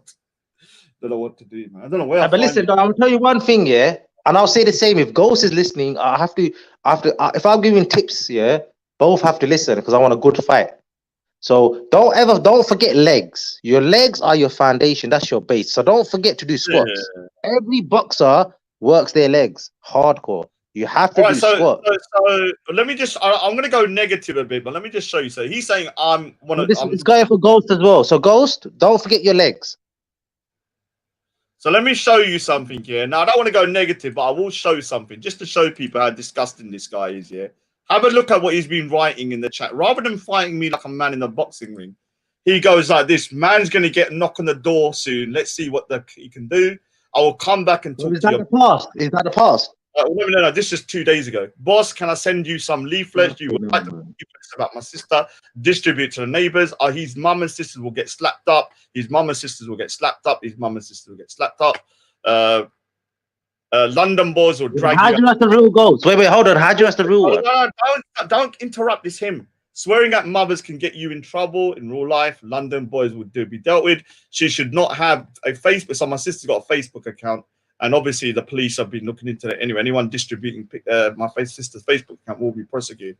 As a public account held responsible for a disability, there will be leaflets printed and distributed everywhere. Speakers corner your street, every temple in the UK. I'm going to teach you a lesson. Remember the last time someone swore at a Muslim mother? Now, let me just say something to you. My mother, is more precious to me than your. I don't want to say nothing, but let's just say your wife. Yeah. So I don't care about your wife.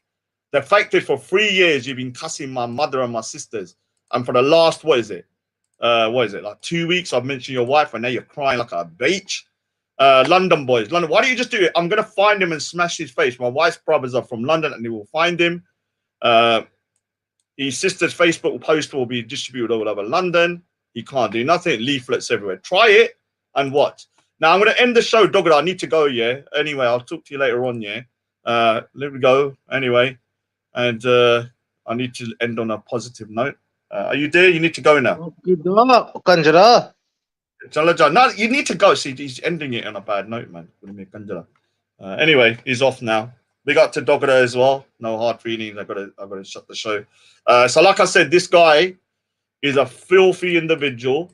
And so, like I said, when we do the boxing match, I will say this year, if anyone ever come to my house, I'm not gonna even make no bees about it. You're walking out in a body bag. It's as simple as that. If you come into my home.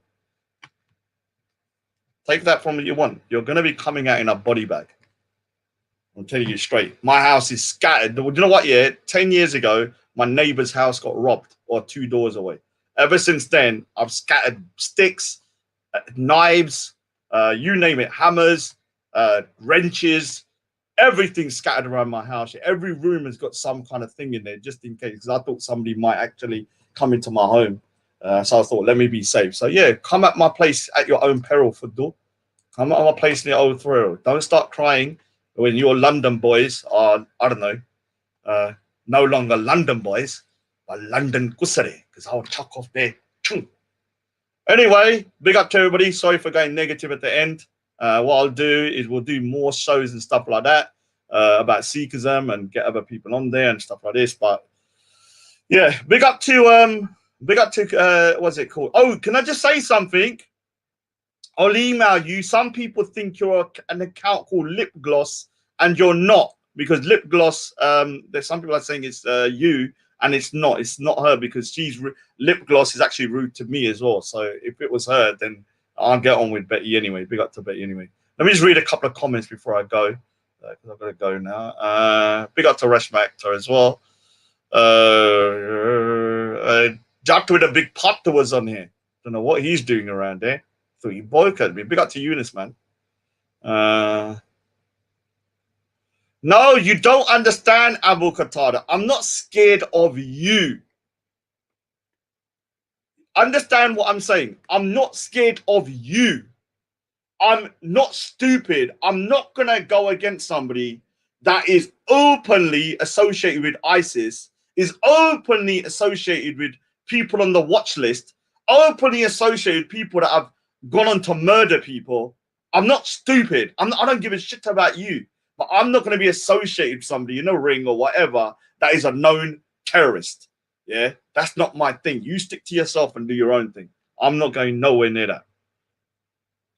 Anyway, yeah, that's a nice little ending.